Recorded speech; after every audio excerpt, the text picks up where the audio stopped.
was and what was causing that. And so that at least began to get me to think about what were the forces that was causing what my students were experiencing.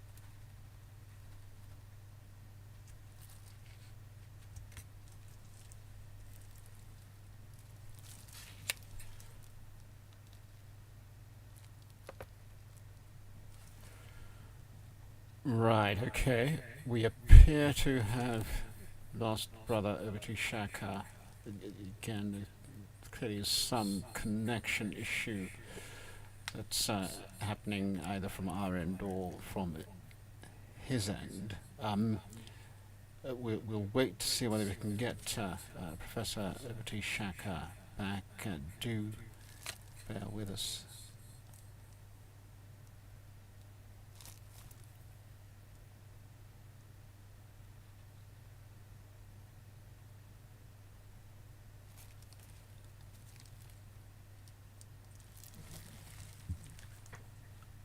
And our technician has left the studio, so okay. Well, so far we have got from Brother Oba T'shaka a very good idea of the journey that he's had in terms of being what he rightly describes himself as a warrior scholar. Interesting to hear the point he made there that, right, okay, it looks as though we have got Brother Oba T'shaka back. Hello. Okay, I'm back on. I Right, don't know what we happened lost there. you for a moment there, Brother, Professor Oba T'shaka. You need to put down the phone and don't touch it. Don't call me anymore because I'm going in the bath. Oh, please, hang on, Cass. Yeah, Right, I think you got to the point where you yeah, had yeah, I know where gathered I from was. Brother James Baldwin the fact that there were forces that were facing the African community that we weren't necessarily prepared for. Right. So what happens after that is, I get this insight from Baldwin, and then I'm sitting in my study one night and I'm asking, and very humble, what actually happened. And with me, when I pipe into God's mind, a few times I see a light. And I saw a light. It didn't speak, it was telepathic. Without speaking, it said a choice between two cultures. And I understood what that meant because when you pipe into God's mind, it's usually speaking to you on your level when you're ready.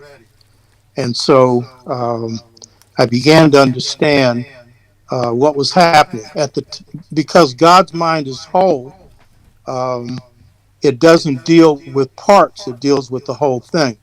So, in giving me an answer, a choice between two cultures, it defined both the problem that hostile external forces had created, a choice between two cultures, and by that it meant a choice between Euro American culture and African American culture. So it gave me both the problem and the solution. It told me that the forces that hit the African world, in this case the African American community, had caused us to choose between two cultures. And it didn't mean that we necessarily were conscious of the choices. It didn't mean that, as I didn't understand at that time, how those forces were always contributing to those choices. But in the end, what it meant was that these forces were putting us in a position of either drawing from our rich African American culture and our African culture, or slipping into whiteness, into Euro American, and in the case of Europe or Africa, European culture. So that was the insight. Over time, I would realize that while I thought I had the answer, that is, I could see how these forces had put me in a position of choosing, or our people of choosing between um, two cultures in the U.S., over time I came to see how these choices were also impacting the Caribbean, Africans in the United Kingdom, and Europe, and Africa. And over time, I came to see that these forces that hit us also had a devastating impact on other groups. The poor in the West, the poor in various countries, and in the case of the United States, the white poor, as well as other groups that were impoverished, and in the UK, whites as well. So, what were these hostile forces that hit us? And I should point out that the impact of slavery had both its positive and negative um, effects in these choices. Positively, in the Caribbean, Africans being a majority in the Caribbean, as Sylvester Williams, one of our great scholars, pointed out, because they were in the majority on their islands, they dropped African culture into the Caribbean, literally. And while Caribbean African culture is a hybrid, you know, you have your Ebonics, your African speak,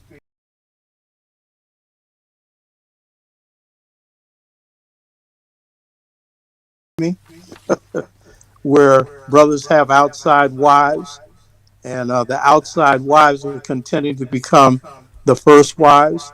But there are strong elements of polygamy still persisting in the Caribbean, frowned on, but still there. And so while African culture has been modified in the Caribbean, it has been a pure form than the United States. In the United States, where every effort was made to wipe the culture out, because the United States was a successful settler colony exterminating 90% of the Native Americans, while we were a majority on most plantations and were a majority in some states like South Carolina, and where we were a majority, the fiercest slave rebellions occurred, such as the rebellion of Denmark Vesey. Um, that what happens in the United States is it is harder to continue our culture here because we're not a majority on the landmass, and it is certainly harder to maintain a successful slave rebellion as the Haitians did, the only people in the history of slavery that overthrew the slave system because of the overwhelming numbers of whites with military power. So here, what happens is Africans use subterfuge and draw on the core principles of Africa, adding new principles necessary for our survival here. And so we develop a spirit based extended family, humanistic, and highly creative culture. And we add the features that we had are particularly race consciousness, which is the most important, in that we come to then identify ourselves based on color. And then we and Africans in the Caribbean, particularly Trinidad, add Pan Africanism, or the idea of Africans everywhere should be one, and ultimately the unification and liberation of the African continent, a part of which African Liberation Day should certainly be dedicated to. So it is what I call new African culture that sustains us in the United States, and the forces that hit us are going to impact on new African culture. And I should point out the two fundamental features of African and African American culture, including Caribbean culture, is spirit and family, and especially extended family communities. So, what are these hostile forces that hit us? The one that was not intended for us, and I should point out, there were forces that hit us that were intentionally directed against us, and there were forces that hit us um, that were not. There were those that were intentional, there were those that were unintentional. And interestingly enough, some of the most devastating effects of the external forces that hit us were some not directly aimed at us, but because of the nature of institutional racism, would have a profound effect on us. So, what are these forces? The first one was deindustrialization, and that begins in the United States in the late 60s, where corporations and in Europe as well decide to take much of their manufacturing outside of the United States and Europe and put it in Asia. In the case of the United States, also in places like Mexico. And this was not designed to so much do in blacks, it was designed to do in whoever suffered from this, so that the people who run the corporations could profit from cheap labor. And so they could take the cheap labor of Asia, um, Mexico, and other places and put those jobs there and pay people practically nothing when they had to pay union wages before. This move of deindustrialization, of course, also means that when you deal with the corona pandemic that's hit us now, you're finding out a thing called the supply chain. A lot of what you've needed to fight this pandemic is being manufactured outside the country. And because of other things that I'll discuss in a minute, the way this economy in the West is organized, it's organized around. So it's not too much interested in storing reserves. And so when you see the absence of face masks and body covering for healthcare workers, ventilators, and other things that people need to survive this, um, those supplies are minimal because operating on the profit motive, they're not going to put anything in reserve because it costs too much money. But the key point is deindustrialization has the effect of doing extreme damage to the black family. Through enslavement, Africans in the United States maintained two-parent households between 1865 and 1968. 75% of our families had a husband and wife in it. And of course, we had extended family communities. But with deindustrialization, what happens is that blacks are 20% of the workforce in the area of manufacturing, yet only 12% of the population. So when those jobs are taken, it has a devastating effect on the black family. And so just between 1976 and 1982 in the United States, 700,000 black men lost their industrial jobs, and 700,000 black men left the family. No finance, no romance. So deindustrialization, not aimed directly at us, would automatically have the most devastating effect on us because we were the last hired and would be the first fired. And when those industrial jobs continued in the US, they were mainly in white communities and suburbs where blacks had no access. So the erosion of the black family from 1968, where you had 75% two-parent households, to today where 34% of our families are two-parent households. Whites were hit by this as well, but not as hard because we were the cushion. But after the 2008 so-called recession, the white family went into serious decline, and today only half of white families are two-parent households. So what we see is family structures are eroded. And with drugs being brought into the black community in the 80s, and we'll see how this happened in the Caribbean as well in a minute, drugs drive a wedge between elders and youth. and create a sense of fear between many elders who now see a drug trafficking operation brought into the community by the CIA, which they admitted, the CIA admitted it later. This then creates a break between the young and the old. And so, when I talk about a choice between two cultures, so we have had a culture in which family is central, and in which most families you have a mother and a father.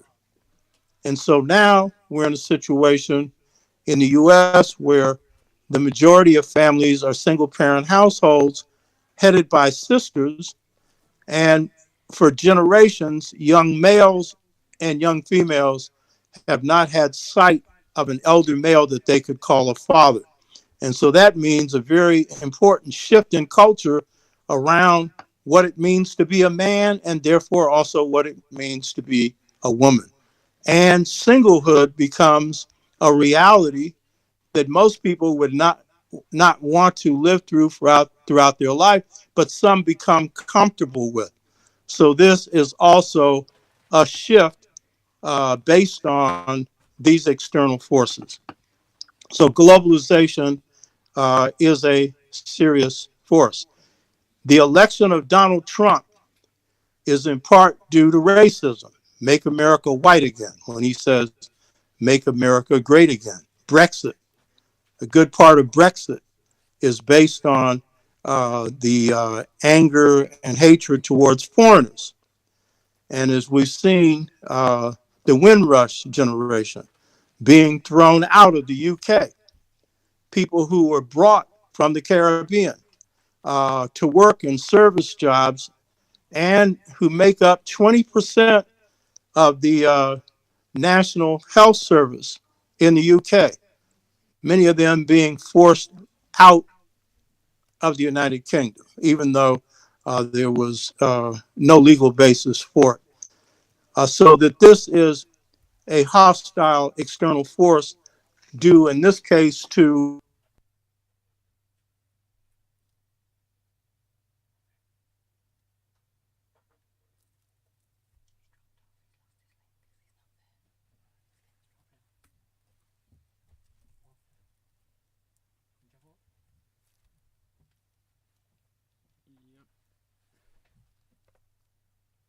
Right.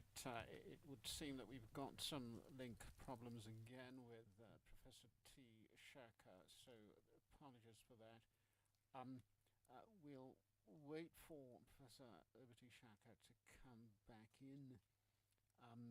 Hopefully he'll do so shortly. Um, but you can see from the information he shared with us thus far, um, uh, his explanation of the expression, a choice between two cultures.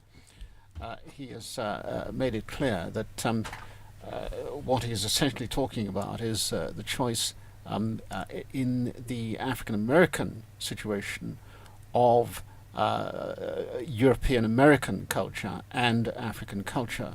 And interesting insights there into the difference between the situation of our brothers and sisters in America during the enslavement period, shall I say, and the so-called Caribbean. I always say so-called Caribbean because I don't like that word, because I know the origin of the meaning of the word, which is to suggest that the peoples referred to are cannibals. That's where the word originates from, the etymology of the word, if you look it up.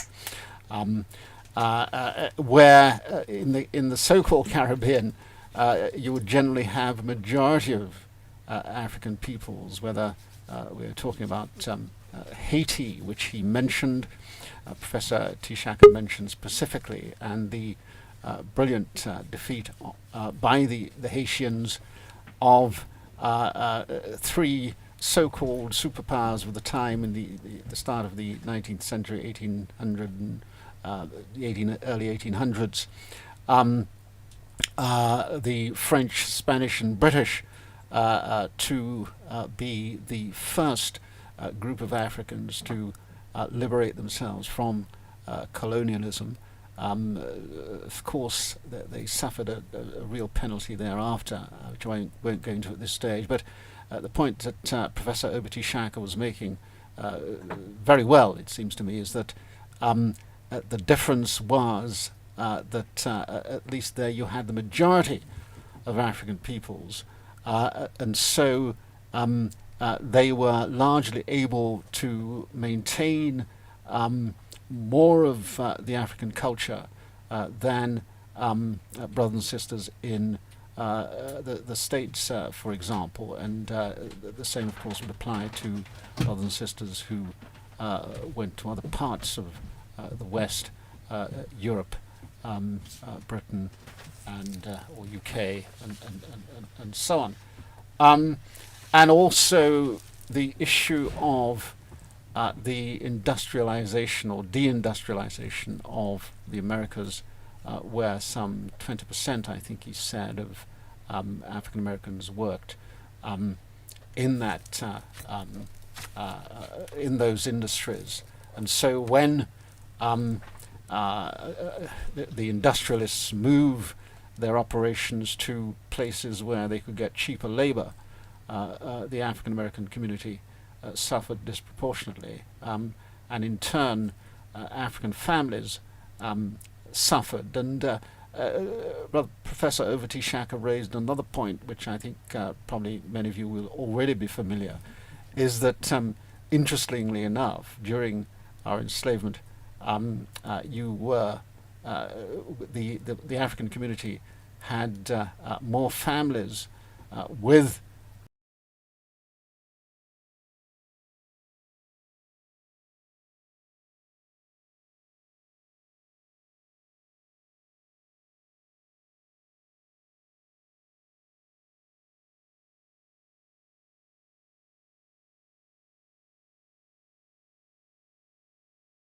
I scribbled a note down somewhere. So I think he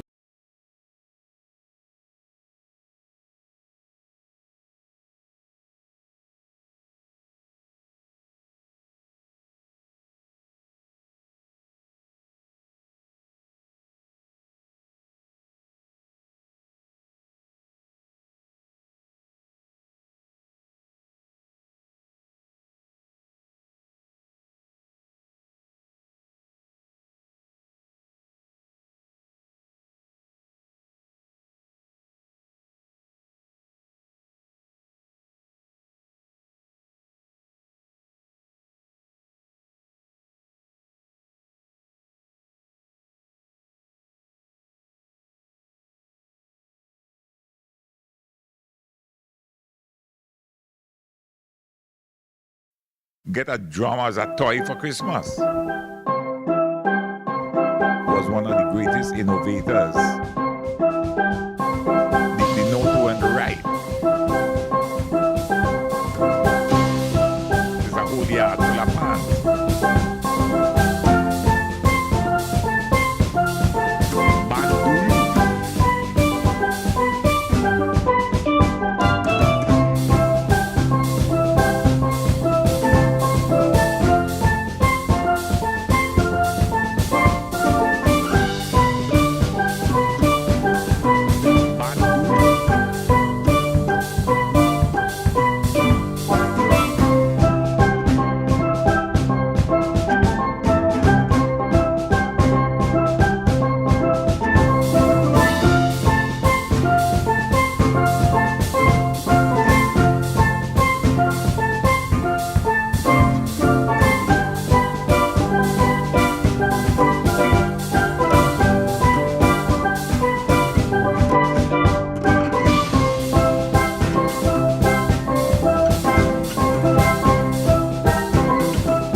doing well, thank you.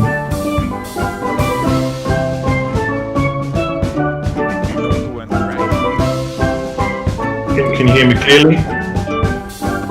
Can you hear me? I can hear you. I can hear you. Yeah. No, you're most welcome.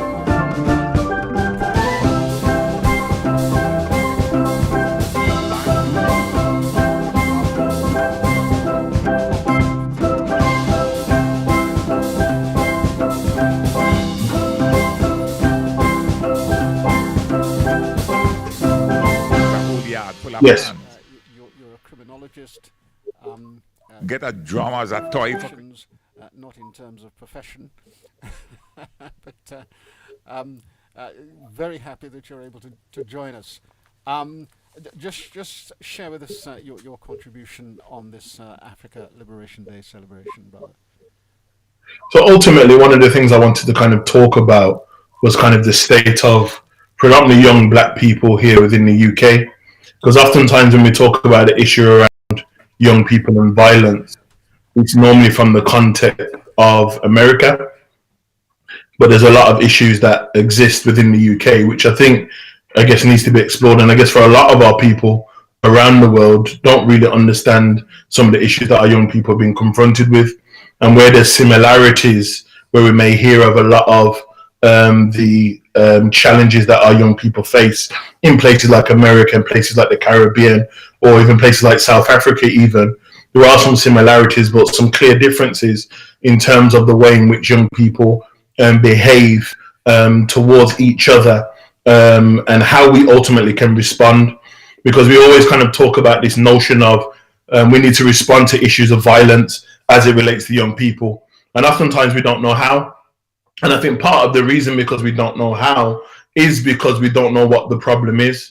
And we can look at loads of different issues from a economic perspective, from a political perspective, based on intergenerational traumas and so on and so forth. But I think it's important that we really start to have conversations about how impactful the issues that impact our young people, like poverty, austerity, intergenerational trauma, symbolic, systemic, and intergenerational racism that kind of exists within our society, and also the lack of understanding from members of the community in which there needs to be responding to. And I think one of the things I want to kind of put forward to the conference today is how do we respond? I think that's what I would like to kind of talk about for my little segment. And when I talk about how do we respond, oftentimes we as adults get called into meetings and we sit around in our circles and groups and we talk about, African liberation. We talk about our history and the importance of our history and knowing thyself, and the importance of raising our children in a condition to be able to fight white supremacy. But how do we do that? And oftentimes one of the struggles that we find is that young people challenge us. And I think it's important that we talk about those challenges that young people challenge us with. So I'll make a statement. And I remember speaking to a young man from the community, and he said to me, "People like you, I respect you because you don't sit and preach. You don't sit and talk about all of the things about the past, but don't connect those stories to where we are right now in real time." And I was sitting and reflecting on this conversation that I had with this young man, because this young man was an individual that was well known in our community for the wrong things. This young man was known to be involved in violent activities where firearms or knives or any other weapon may have been used. And then I also reflected on my upbringing, and I grew up, around the Pan-Africanist movement. I grew up in places like 104 around Beanie Brown and Marcus Garvey Day Center, the nursery. So I had a very keen knowledge of myself. But what's really important about a lot of these young people is that they don't have that. So oftentimes when we're connecting with young people, you have two people or two categories of individuals. You'll generally have one that has a passion has a passion and a knowledge, and want to kind of uplift and inspire and enlighten our children and young people. And then you've got individuals that have the passion, but also are able to show young people how to do things. And I think a lot of the time that many of us fit into that first category, where we're so passionate about our knowledge, our history, our wanting to create business and create an environment which we can be self-sustaining, but we forget about how do we connect that to where young people are at in 2020 and beyond.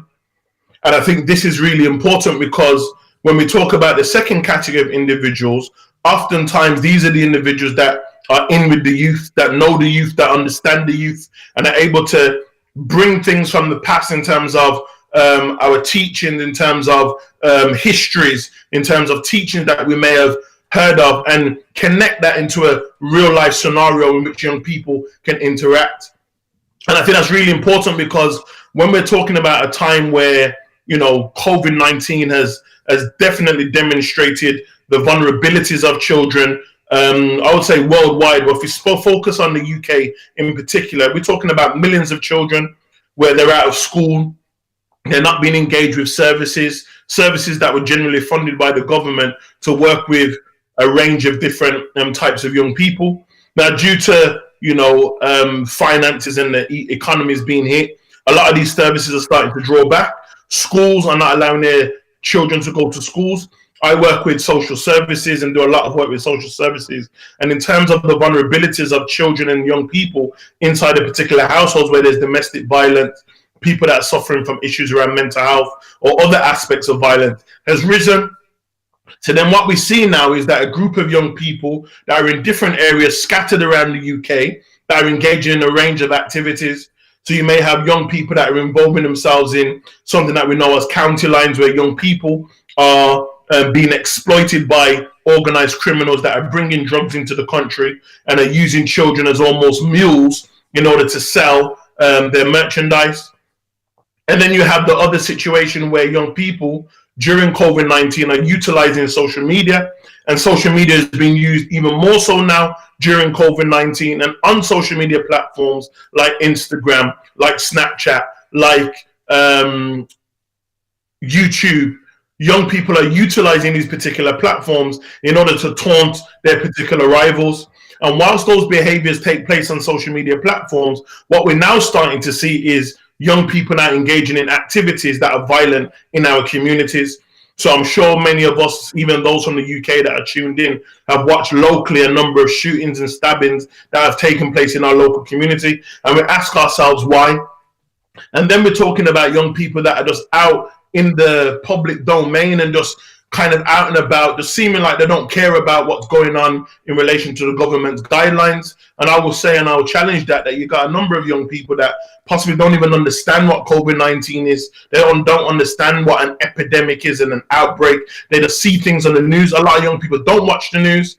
And then you've got young people that are generally outside because they are trying to escape something from their household. As I mentioned previously, we're talking about issues around abuse.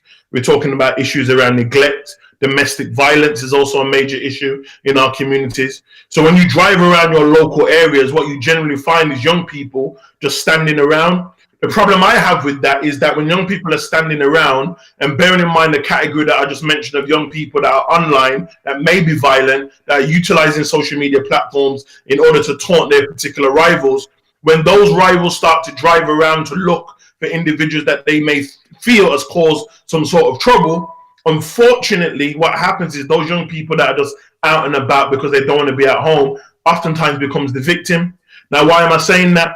I'm saying that because that can be my child, that can be your child. So whilst we sit in our spaces where we talk to each other, we engage with each other, we give each other a knowledge of self, we oftentimes forget about those young people that are in our communities.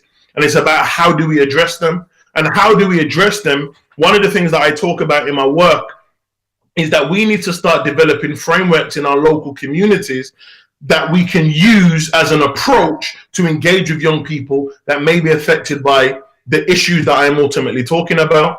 So what does that mean? That means that we need to have credibility. It means that we need to be visible. So that doesn't mean that we have an online presence or we have a group of individuals that are elderly and people that seem to be conscious or woke, as people say, and we're only speaking to each other. How do you connect to people in the community that have credibility, that look like young people, that can engage with young people, that can help them change their mindset?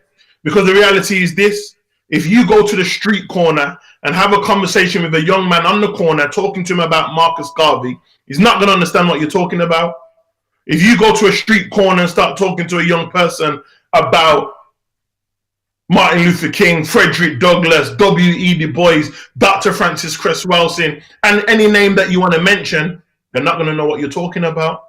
And what I'm saying is a lot of us invest a lot of time in building ourselves and building our people, which is brilliant, but sometimes we forget about what oftentimes people call that unseen and unheard community, which is our youth.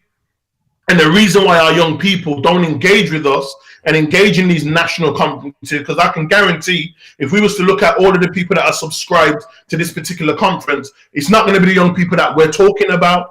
And when I say what we're talking about, the young people that are in our communities that are oftentimes adding to the self-destruction that we often fight against when we're talking in our circles. So I think it's important that we start to have these brilliant conversations amongst each other about how we're going to use a particular framework to engage. Now, I'm more than happy to kind of contribute and show you a particular framework that we use in our local community to bridge that gap between the knowledge that we're talking about oftentimes in these circles and connecting that to the streets. It's important that we're able to bridge that gap because young people then can be truly what they are of themselves. It's important that we enable young people to have that spirit that they have, which is so radical, but oftentimes used in the wrong context. And when young people have that energy, that burning energy, and it's used in the wrong context, unfortunately, the people that oftentimes are adversely impacted is people that look like us, because they're not going to white communities and destroying their communities, they're destroying each other. So I'm going to say it again, for those of us that have a knowledge of self, those of us that are professors, doctors that have wrote books and articles, whether you're coming from an economic perspective, whether you're coming from a spiritual perspective, a religious perspective, whether you're coming from a health perspective, sport, no matter what it is, we need to start thinking about how do we connect the knowledge that we have to young people that are on the streets harming each other. And until we start to have those real conversations, we will have these conferences every single year, and you'll have young people in which I'm talking about not subscribing to these particular conferences. And I'll leave you all with that. Thank you. Right, Brother Craig, thank you very much for that. I find myself agreeing with at least 99.9% of what you shared with us. I believe it was an offer, but you referred to a framework that you're willing to share with us as to how we can engage with our young people. You're absolutely right. We let me say maturer folk in our community do have these discussions around the challenges facing our young people. One of the things that I've recognized, and I think many of our listeners have recognized, is that far too often our young people are not present in that discussion. So we talk about our young people, but don't, as you say, engage with them. Don't ask them what it is that they consider the problem to be, and how we as elders, more mature people, can help. And as you rightly say, having a knowledge of self is helpful, but it really is about how we can use that knowledge to empower our young people. So if I can invite you and just share with us that framework, unless of course it's copyrighted, Brother Craig. One of the frameworks that I wrote was called On-Road Youth Work. So it's around how do we engage with young people in the context of their current environments. And I talk about key points. So I talk about it's important to have knowledge, and I talk about knowledge in a range of segments. So I say it's important to have knowledge of history. It's important to have knowledge of the environments in which you work in. it's important to have knowledge of the agenda. And when I talk about the agenda, I'm talking about there's a series of agendas that are out there to, I would say, attack our children and young people. But do we have knowledge of that? I would say, do you have knowledge of geographical spaces? And what I mean by knowledge of geographical spaces is you may be inviting young people to your events where those environments in which young people are trying to attend your particular event may be a place that for many young people are unsafe. So from the inside of the building, we're inviting people to come in, but not considering that the journeys in which young people take in order to get to the building may be actually quite dangerous. So it's important that we have knowledge of those particular things as well. And then I talk about things like credibility, and then how do we assess and how do we attain credibility in our local communities. One thing is visibility. And this is one of the other things when I talk about visibility, in terms of many of our elders in the community that, you know, want to project and push out things in the local community. How often are you linking with local youth workers? How often are you linking with individuals from the community that have online platforms, podcasts, social media such as Instagram, YouTube and other platforms where you can constantly put out what I call a counter narrative, where individuals are able to see messages, hear constant messages that are opposed to the demonic things that they hear about every single day, which talks about killing, shooting, defaming, mistreating of our women, and so on and so forth. So visibility is important when we're talking about credibility, but credibility also links to another term that I talk about in my framework, which is called social capital. So it's not just about what you know, but it's who you know. And that goes back to the point that I was making in my segment about us connecting with different types of people and allowing the youths to step in. Because oftentimes we think that we know it all, and I know that we're big people sometimes, and sometimes we think that, you know, that because I've been around for so many years, you that's just come 30 years old can't really tell me nothing, and that's the wrong mindset to have. Because guess what? Most of our young entrepreneurs that don't know the entrepreneurs yet in our community that are selling drugs and pushing drugs, they're the best people to come into our ranks and also show us how to engage with young people from a range of different types of ways, because they have the mindset. It just means that the mindset that they're projecting right now is a toxic and a self-destructive one. And if we can connect with those young people to get them to think about that, it would work. So I'll say it again, it's not about what you know, it's who you know, and social capital is important. But I think it's also important when I talk about my framework, about it's important to understand the role of gender, meaning there's some work that men are supposed to do and some work that women are supposed to do. Because of the kind of capitalist society that we live in, we all kind of get labeled with these particular titles and roles, and oftentimes it's not effective. So for example, domestic violence, and I've worked with loads of young women through my organization that are victims of domestic violence, and as a man, it's not appropriate for me to do it at that particular point.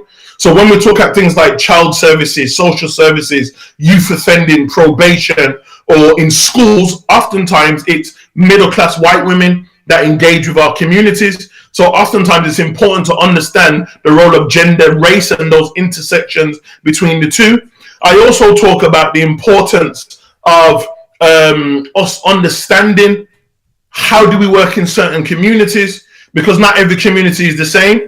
Because you may be 15 minutes down the road, and the way in which young people think, the way they talk, the way they behave is very different to some young people that may live 15 minutes up the road. So we have to kind of start to have a self-check as professionals, as individuals that seek to want to help our communities and think of a new way. And it's almost like a paradigm shift.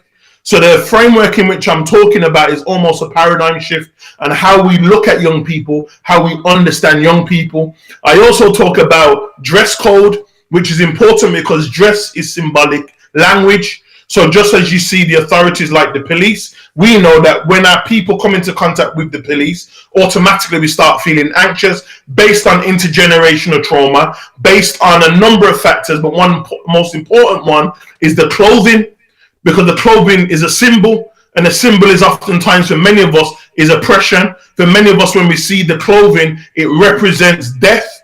So whilst we know that symbol exists, when we are trying to engage with our children and young people in the community, we also need to start thinking about that as well, because we know that if we look a certain type of way in the hood, young people are not going to respond to us. So it's really important that we start to really kind of take heed of, if we are seeking to engage the youth and engaging the youth in a way in which we want to bring them in to use their thoughts, their ideas, their talents to kind of reconstruct the way that we want to project our messages to the wider audiences around the world. It's important that we engage with them from different points. But then I think it's also important in terms of our framework of understanding our strengths and weaknesses, because we can't do everything. And I think this is where we fail, because as organizers, as members of the community, organization is really important. Timing is really important. We have to be on time, because when we demonstrate that we can't even function on time and we can't do things according to the way that other organizations do things professionally, young people are going to pick that up as well. Because guess what? When they do negative things in the community, they're on time. When they do negative things in our community, they're always on schedule. So we can actually learn a lot from our children and young people in our communities to help us upskill ourselves to go back into the community to project the positive messages that we want our communities and especially our young people to rise and to enlighten them to a better knowledge of self. And I guess if people want to kind of understand this framework or read it a little bit more important, I guess what you can do is you can look on my website. I've got a number of articles that talk about how to engage with children and young people. So it's quite simple and straightforward. So it's www.craigpinkney.com. And you look in the research section, there's a number of documentation that will explain that framework a lot clearer, and also I'll have a visual of how to do that kind of step by step. And I guess if anybody wants to have a conversation with me about that, by all means, make that connection. Right, again, Brother Craig, thank you very much for that. You shared some very insightful and, I have to say, very thoughtful concepts. Well, I see my bad use of the English language. Some initiatives is a more appropriate word that we are able to use to more engage our young people. And as you say, rechanneling some of that entrepreneurship that I hate French words, but that's the word of use. That some of our bright young people who are perhaps going in the wrong direction. You mentioned drugs in particular. They have certain skills in entrepreneurship that can be directed in a more positive way. So thank you very much, Brother Craig. Really appreciate your time and your patience.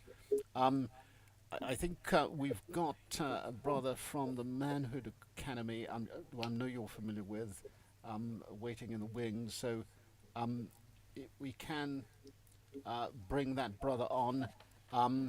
And just so that I'm clear, your website is www.craigpinkney.com.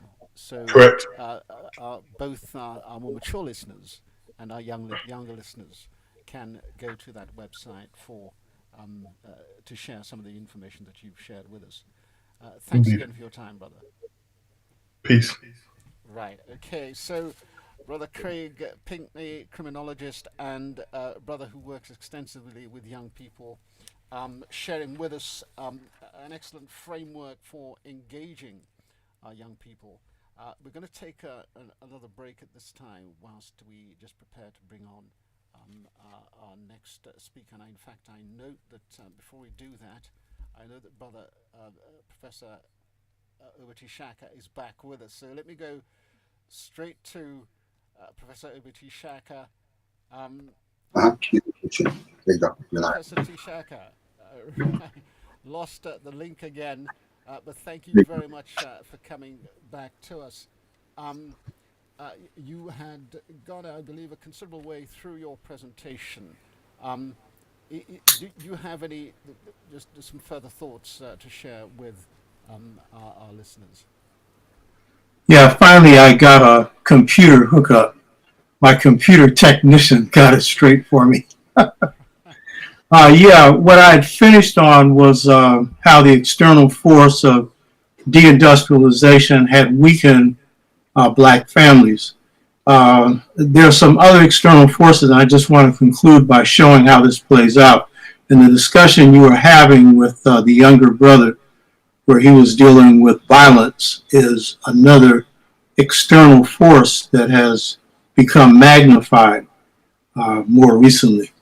So, along with deindustrialization comes globalization, and they're not the same. The decision to send factories outside the country was before basic decision was made to move to globalization.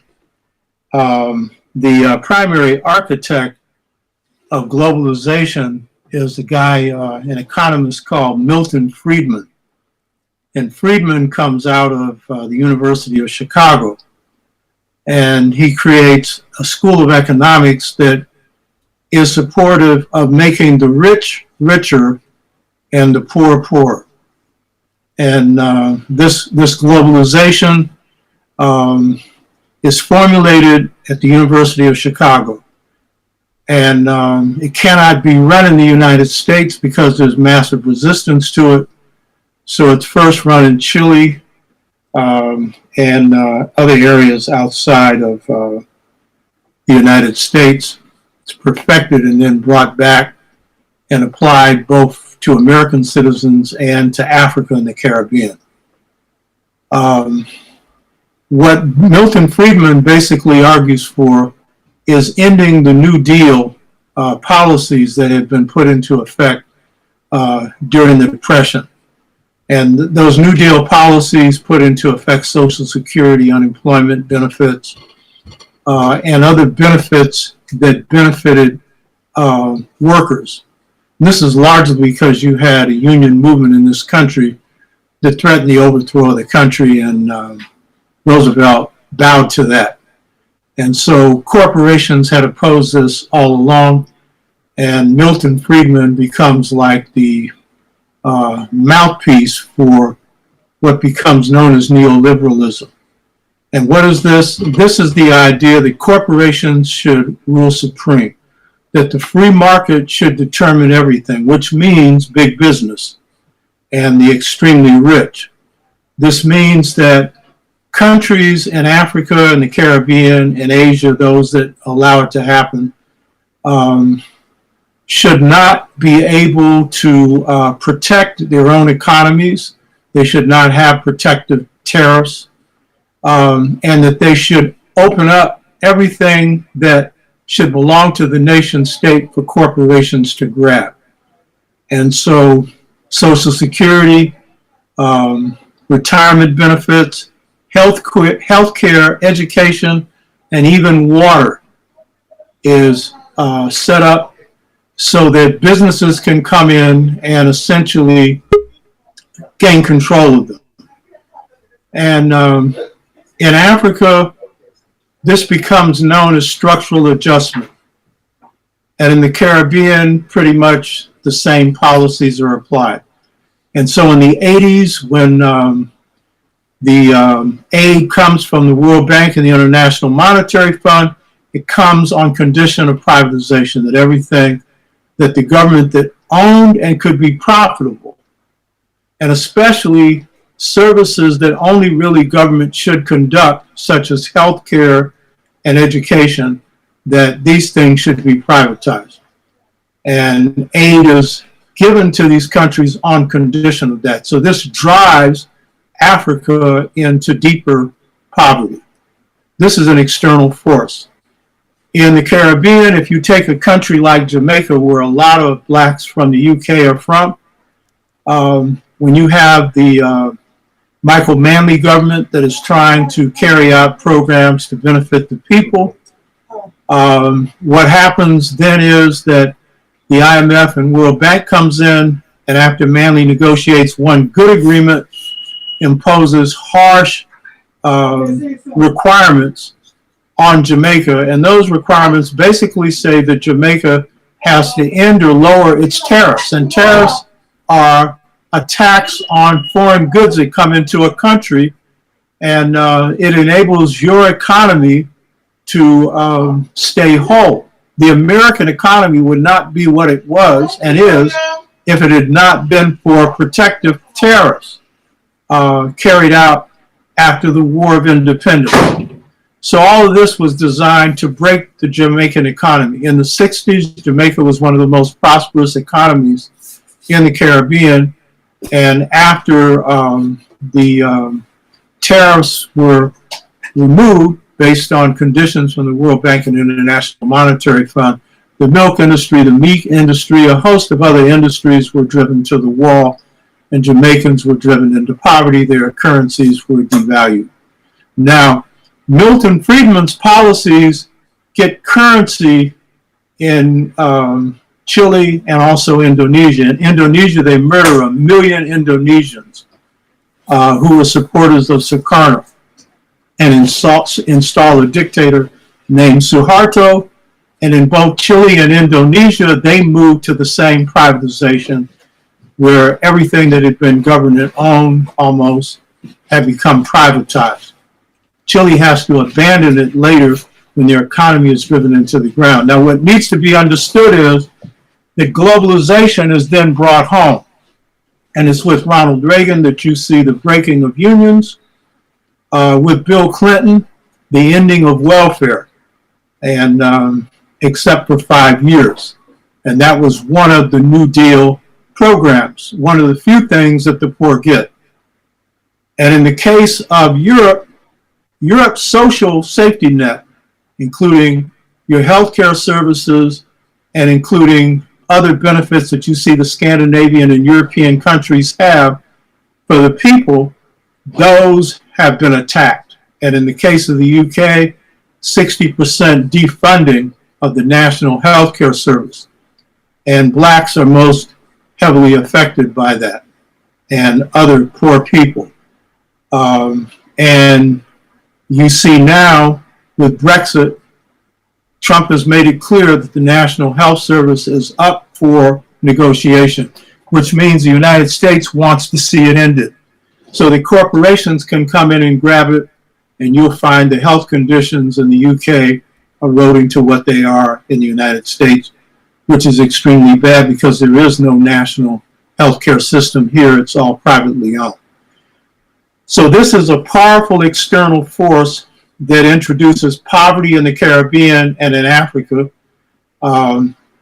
with few exceptions, and is brought home. And so in the case of ending welfare, ending Glass-Steagall, which in the United States protected people who put their money into banks because banks were not allowed to go into the stock market, into investments.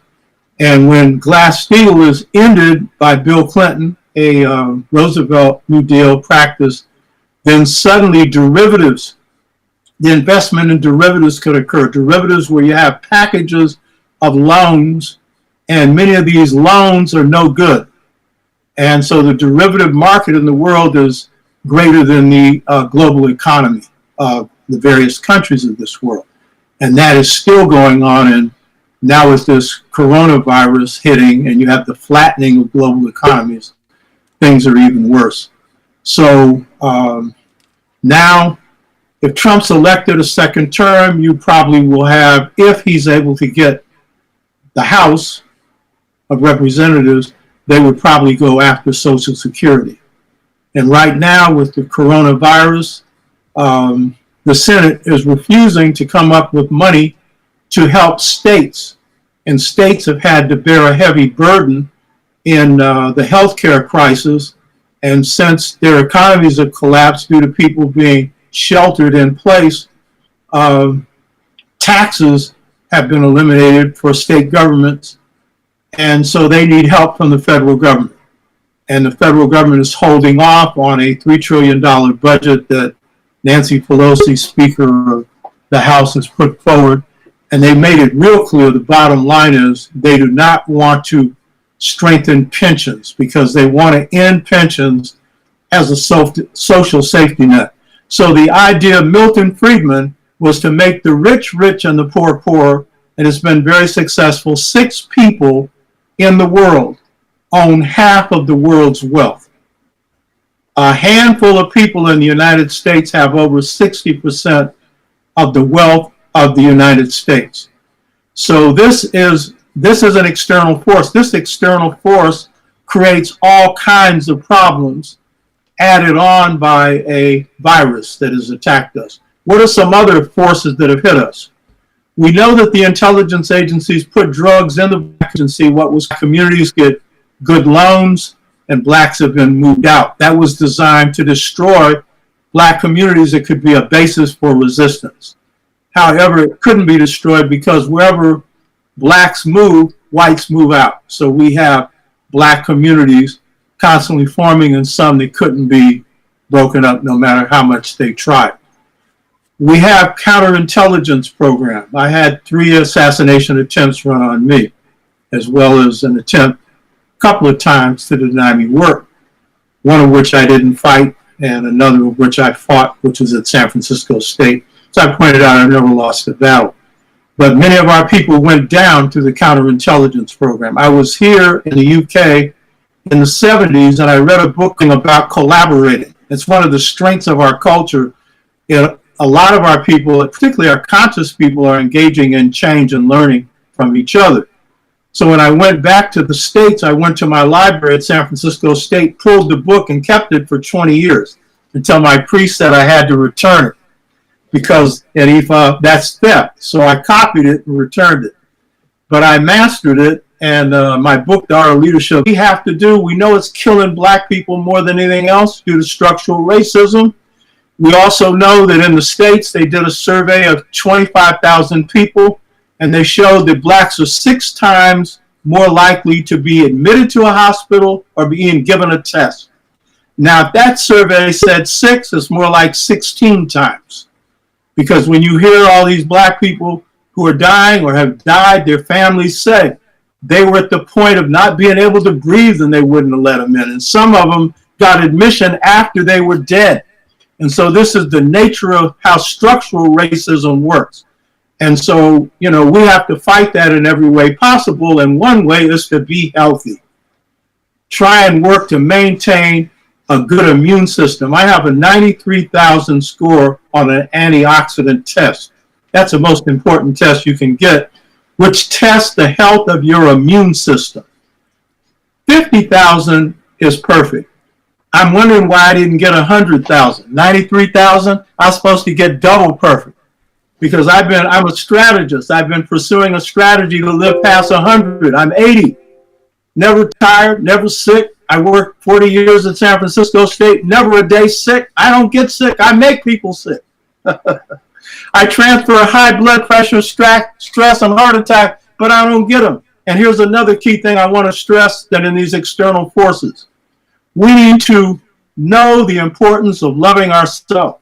Because if you know yourself and love yourself, then please believe me, what other people think about you is not going to matter too much as long as they can't harm you. I don't care 2 cents what anybody thinks about me, just don't mess with me. You know what I mean? And you don't need to be in fear. If you can eliminate those things, those are very key. So the key point is these external hostile forces and many others have hit our community. And so we have now, I was listening to the brother that came on before me in between, and he was talking about violence among youth. Well, the level of violence that we see now is a part of these external forces. Part of it's driven by the drug culture. Part of it has become a force unto itself because we have started to pick up, some of our young people and some of the old, but some of our young people, the values of our enemy. And one of the values of our enemy is arbitrariness. Their notion of freedom is whoever has power can do whatever they want to do. And their greatest satisfaction is exercising power, not justly any way they want to. So some of us have been infected by this virus, which is a violent virus, and get satisfaction from it. And we're coming from a culture, old-time gangsters actually had values. These getting on those values, choices. Then we have to, the students in the class, he said, well, in the U.S., we created a new African. Caribbean, I don't want anything else was your memory.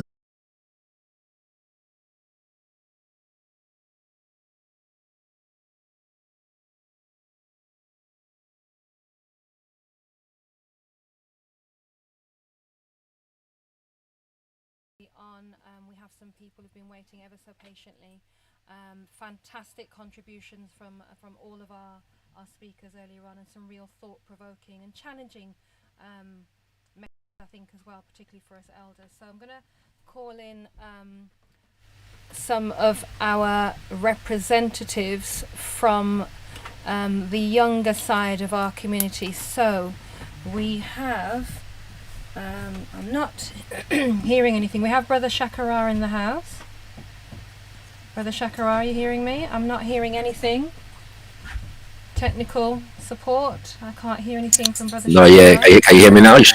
I can hear Brother Shakara now. Greetings. Give thanks for your patience. Tanamari. And Brother, who have we got here? Brother Mello. Brother Mello, greetings. Nice to see you. Greetings, blessings. With Manhood Academy. Yes, and you're representing Manhood Academy. We do have 2 other contributors who should be with us, so we'll look out for them to join us shortly. But in the meantime, again, give thanks for your contributions and the work you've been doing. So, have you managed to tune in at all during the day today? Who have you been able to listen to? Shakara, Everybody. And by the way, sister, brother, Olorun Femi is in the back. Just so you know. He's not. I can't see him. Hold on a second. I was able to listen to Oba T'shaka and Craig as well. Fantastic. I can see them. So let's bring those in. Yeah, I've basically listened to everybody today. Okay, Greetings, Kings. Greetings, family. Greetings. Yes, praises. I don't know, should I introduce myself? Yeah, go ahead. My name's Olorun Femi. I'm from Black People Giving and the Waiwa family. We're based in London, doing some work with the youth as well as our wider community. And I guess just very grateful to be invited into the space, very humbled. Just happy to very much share our views and work with the rest of the global community for that united global African vision, So again, just grateful. I haven't introduced myself either, so I might as well do that. My name is Tafadzwa Shakara Bandaka, also known as just Shakara. I am first and foremost, and this should be said because it just needs to be said that I am a member of the Al-Qibla Revivalist movement, born and raised. We are a Pan-African organization based upon an African-centered spiritual cultural philosophy. I am also a spoken word activist. I am a writer, a journalist. I am also co-director of Got Kush TV, the UK's #1 conscious black media platform. Yes. And so just to touch on that, my name is Bradley, aka Brother Mello. I'm here representing Manhood and Womanhood Academy actually. And just happy to be on here for African Liberation Day, happy to build and happy to represent, I guess, the younger voice within this community. Looking forward to build.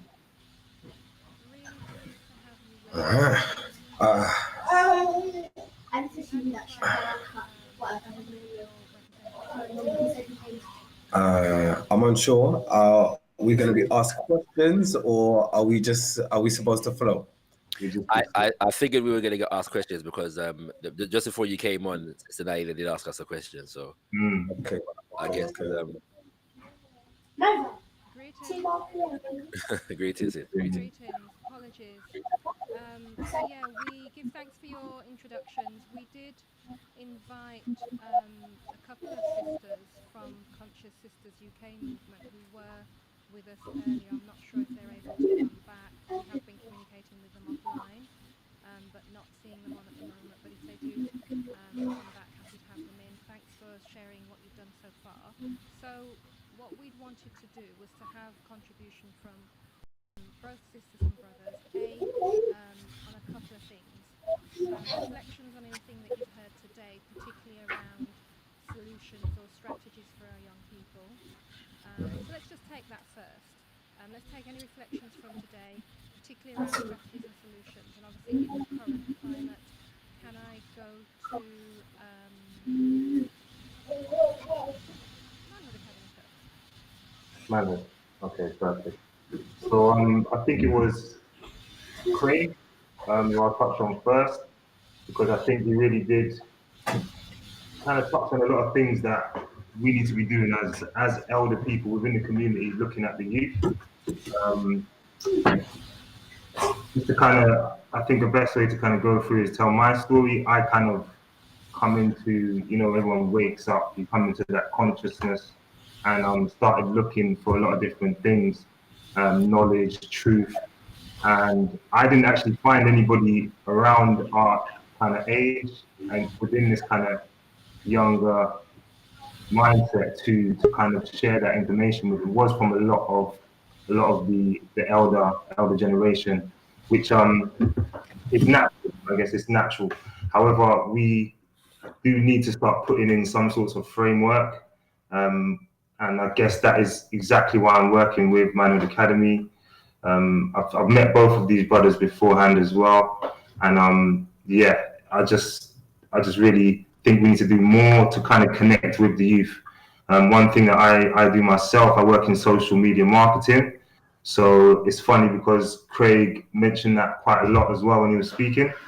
And one of the main reasons why I'm doing that is so that I can understand it on a very, very thorough level of how to connect with the youth, and not just the youth that are aware of people like Marcus Garvey and Malcolm X and all of these activists that done so much for our people, but how can I connect with the mass that aren't actually aware and that need to find out more about themselves? So one of the main ways I do that is by working with Manhood Academy. We've got our rites of passage where we are we are installing those principles and morals from a very young age into the young boys, and also Womanhood Academy does that for the young women as well.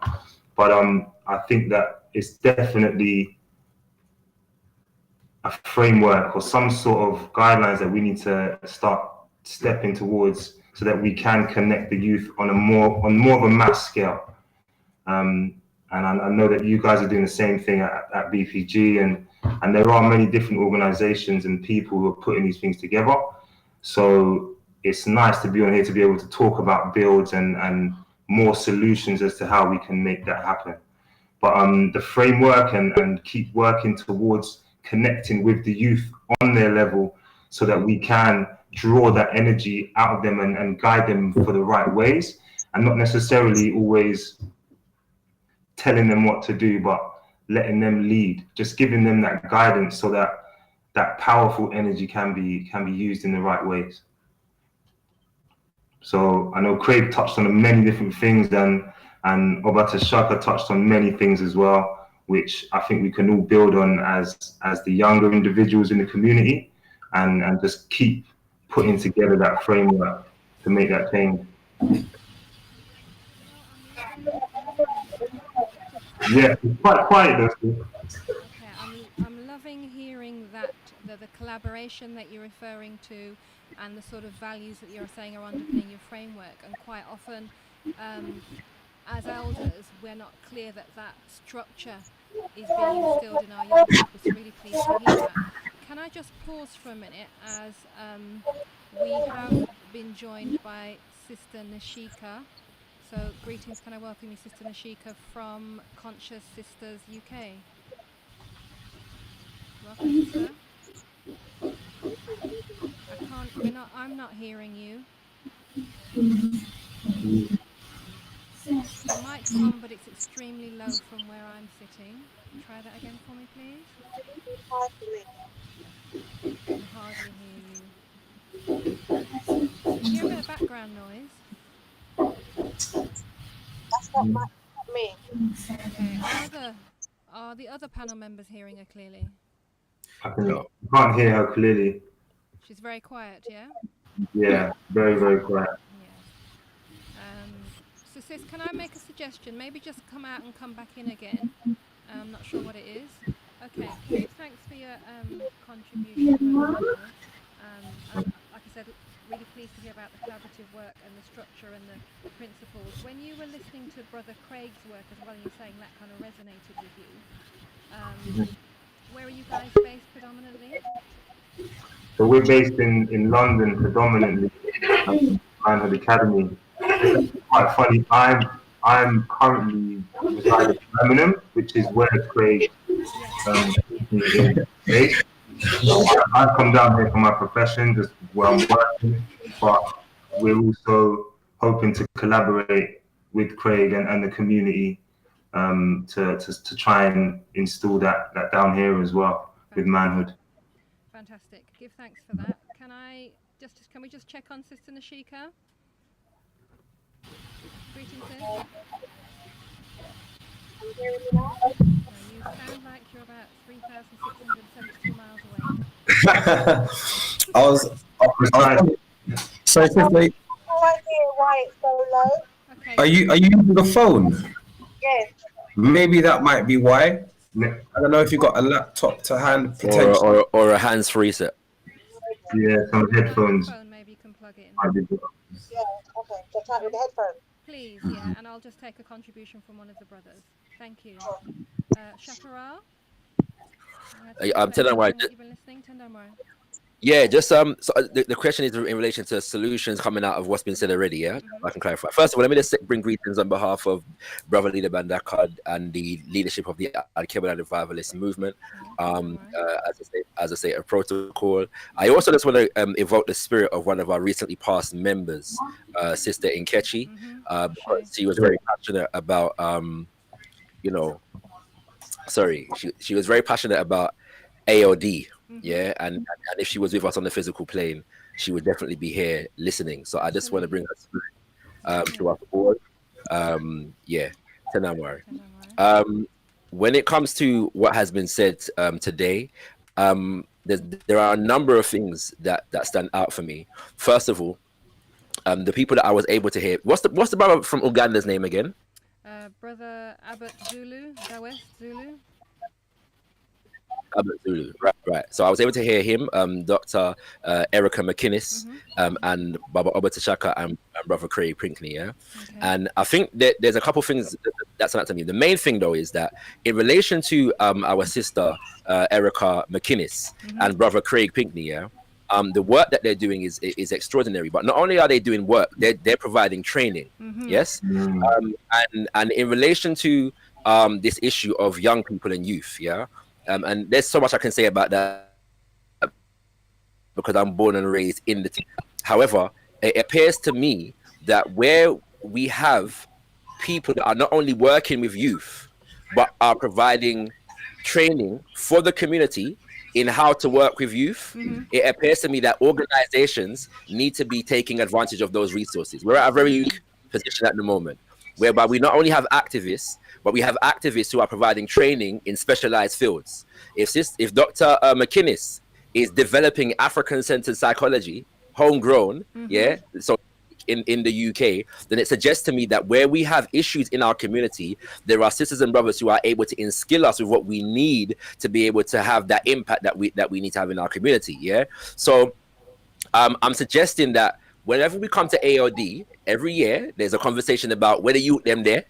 Right, you know what I'm saying, allow them something there, yeah. And it appears to me that if there are sisters and brothers who are providing training in how to work with young people, that the organizations that want the youth them to come to AOD and so on and so forth need to be using the services of those brothers and sisters in order to draw in the young people into AOD, in order to reach the young people and so that we are able to bless them, yeah, with whatever it is we feel we have to offer in the form of things like AOD. I'm gonna just refer to this text right here, yeah, right, the blueprint for Black Power, yeah, right, and I believe every organization should read the book, yeah. Yes, it's a lot of work, but I say it got, yeah. But the point is, the reason why I evoke the spirit of Baba Amos Wilson is because he makes the point that the problems that we are facing cannot be solved with 2-hour meetings or 3-hour meetings on Saturdays, or even 2-day conferences. Yeah, it requires day in, day out, dedicated, consistent efforts. Yeah, and again, there are brothers and sisters in our community doing that work, and so it appears to me that we need to be employing their services in terms of instilling ourselves as members of organizations and institutions with what we need to be able to do the work.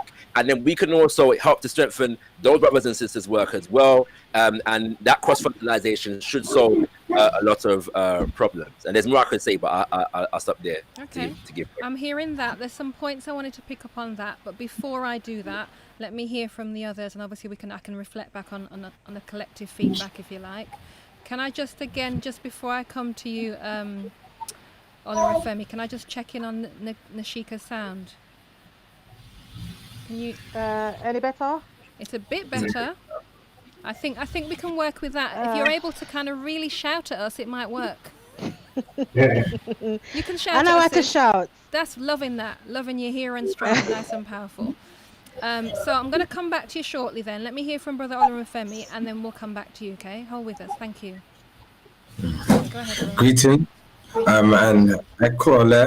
and to my family and to, you know, all Africans, wherever you are. This is so powerful.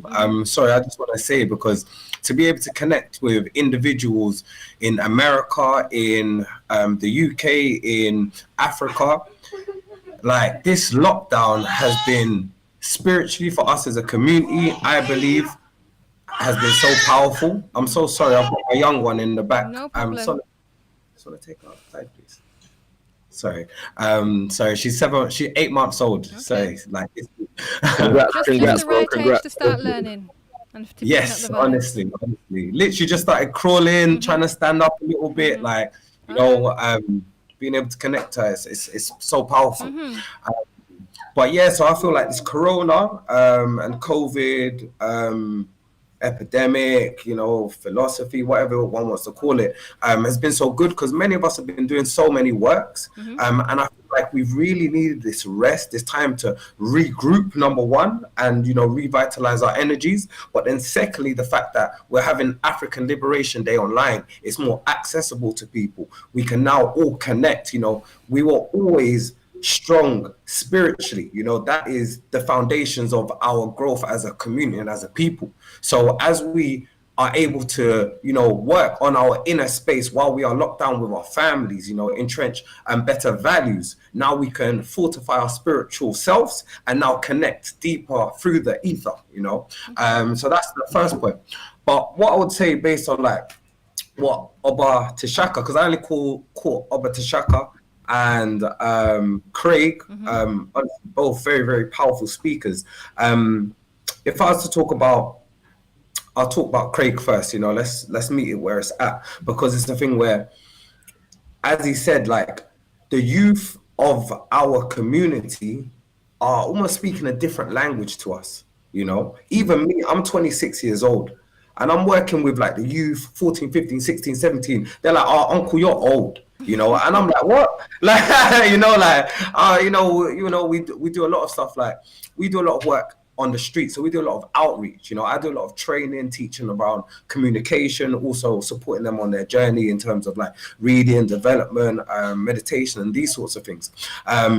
So you know, we try to catch a positive energy and a positive vibration, and you find that as you see, like, they are in a completely different space, and we need to almost like humble ourselves and use wisdom to engage with them, because at the end of the day, really and truly, like, what are we doing all of this for? Like, are we not doing it for the regeneration of our community, for us to be able to see real legacy? Because when I think about, you know, what we're creating with Wayewa, because we're creating Wayewa as our community, you know, when we say Wayewa in Hausa, it means civilization. Okay. In Yoruba, it also means like to come to life. Wa is to come, and Ewa is essentially the essence of life. So to come to life, bring the essence of life forward. So with Wayewa, we see it as, when I think about it here on a physical plane, as well as a spiritual plane, I see it as almost a separate entity to myself that needs to be created, you know, so that, you know, my grandchildren's grandchildren are benefiting from that entity and that vehicle that has been created separate to us, you know. So when it comes to our young ones, we need to think, why are we doing what we're doing? You know, like, I feel as if it is so important to meet them where they're at, whether they're 9 years old or 15 years old. Start listening to the music maybe they're listening to. Let's find out what's actually going through their mind. Let's actually meet them there and bring them up, you know, in a certain way in terms of like spiritual development and certain knowledges. You know, I believe that sometimes when we read a lot and get a lot of knowledge, we now almost put ourselves almost above, you know, and it's a lot of ego because, you know, the more you read, and not to say that we shouldn't read, but the more you read and you attach it to your ego, it becomes almost like a material, you know, and that material now puts you, or if you bring that ego forward, it now makes you think you're on a higher level than another individual. But really, you know, those who are more led and more spiritually inclined understand that, you know, it's all peaks and troughs. We're all at different points and in different positions and exactly where we need to be, and we can all learn from each other.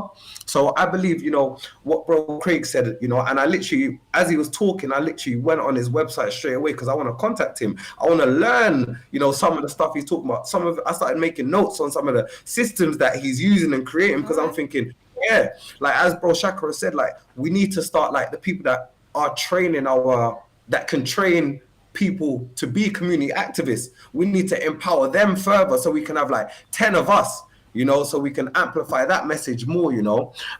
So yeah, I believe that's one of the most important things, meeting them where they're at. And just a second one, just very quickly, so sorry, I know you want to, I know I need to rush on, but Oba T'shaka made reference to health and self-love, which are two in the same. You know, our young people, we need to bring this essence of love forward, this love, this vibration of love that is really going to carry them through, really an understanding that, you know, we love you, and through loving yourself is actually how you're going to move into and in this world without having a chip on your shoulder, without having that natural aggression, you know, actually just loving the skin that you're in and loving your reflection. And I believe those are two of the most important things, you know, that we can, you know, action and implement and use to develop our youth presently, based on what obviously the other speakers have said.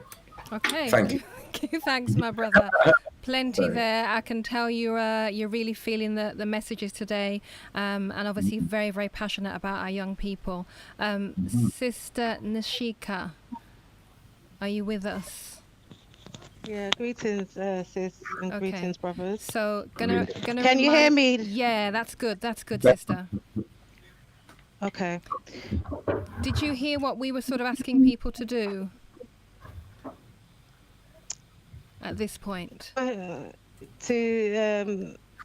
please ask what you're asking. Okay, so I think you joined us a little bit later. So happy for you to introduce yourself, say a little bit about what you do in terms of Conscious Sisters UK, and then if you were able to hear any of the contributions today, any sort of poignant reflections that you wanted to share very quickly.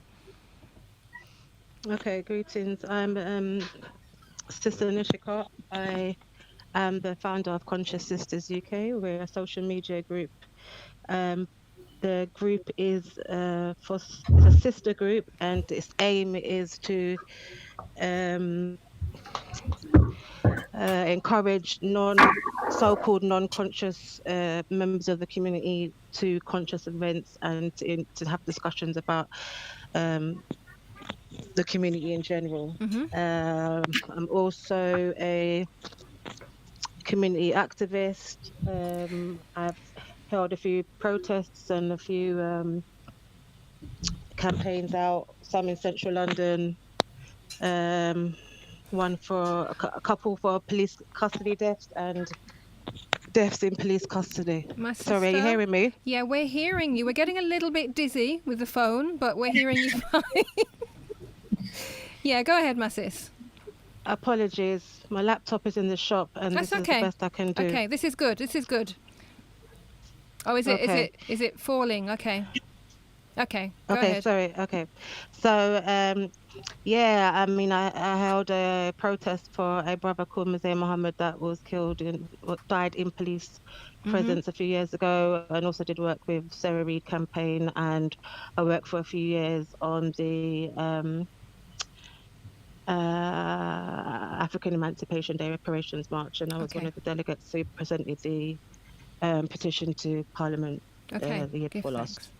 Fantastic. So very active, and as you say, particularly looking to engage sisters in particular. Were you able to listen to any of the presentations today? Yes, I was in and out. And I was in and out. any particular thing, anything that resonated particular with you? It's okay if you didn't, but anything that you do want to share from your perspective, or you think that might have resonated with some of the sisters you're in contact with? I didn't get enough of it, sister, Okay, no to make problem, no comments. worries. Okay, if I can just come back, and I'm just listening to the brothers in particular. There's a common theme that you're all talking about, either reaching our young people where they are, understanding where they're at, but also everybody seemed to really connect with Brother Craig in particular. And I know Craig's been working for a long time with our young people. And one of the things that jumped out at me, and listening to you as well, is the health thing, which obviously is particularly relevant now. But also, if we go right back to earlier on today, Dr. Erica McInnes was talking about the values. And going back to Shakara's point about working with them and having training and sessions, I guess for me, one of the things that has got to permeate through all of that has got to be those values. It's got to be that culture. It's got to be that health. It's got to be that love for self. So does that resonate with you guys? And is that something that you think can work with our young people from 15 right through to 35, if you like? Definitely. I'm just jumping in here to say something that I neglected to say prior to, which is humble suggestion as a solution to the organizers of AOD. And I want to say congratulations to the PACM for keeping AOD running. What was it? What was the numbers? 45 years, 45 years, is what's being said, so that's no mean feat, right? So we want to give thanks, and as a man that's been coming to AOD all my life, I've gotten a lot, from AOD, so we give thanks. Absolutely, respect I wouldn't be who I am without AOD. At the same time, with all that investment into AOD, I'd like to suggest humbly that Brother Craig Pinkney speaks next year on both days for at least an hour each. And I'm suggesting that most humbly, but because of the quality of the work that he is doing and the fact that he has structured it in a way whereby we can all gain from it. And I think we need more time to be able to feast from his wellspring of wisdom and expertise. And I think that all of our organizations, all of our work will be enriched as a result of it. You know what I'm saying? So that's one thing I want to say. But I try. That was me touching on something that I neglected to say prior to. No worries. I'll wait right now for anybody else who wants to answer the question specifically. Sister Nishika, sorry, are you hearing me clearly? Yes, yes. Just to touch on this youth issue, as it is one of the major themes for this year. I've had a discussion with some sisters, and sometimes it's in the semantics about how we do things. We have a 2-day event, and we've put aside 1 hour to discuss youth and those that are in the youth sector. That's not enough time, and that's not giving it the amount of time and resourceful thinking as we should. And that's just part of the problem. We have a 2-day program and a limited amount of time on the essential, which is young people, the next generations coming up. I would like to also point out, for my discussions with people in the community regarding youth engagement, is that there's an underlying feeling that the elders do not engage very well with the youth, that elders are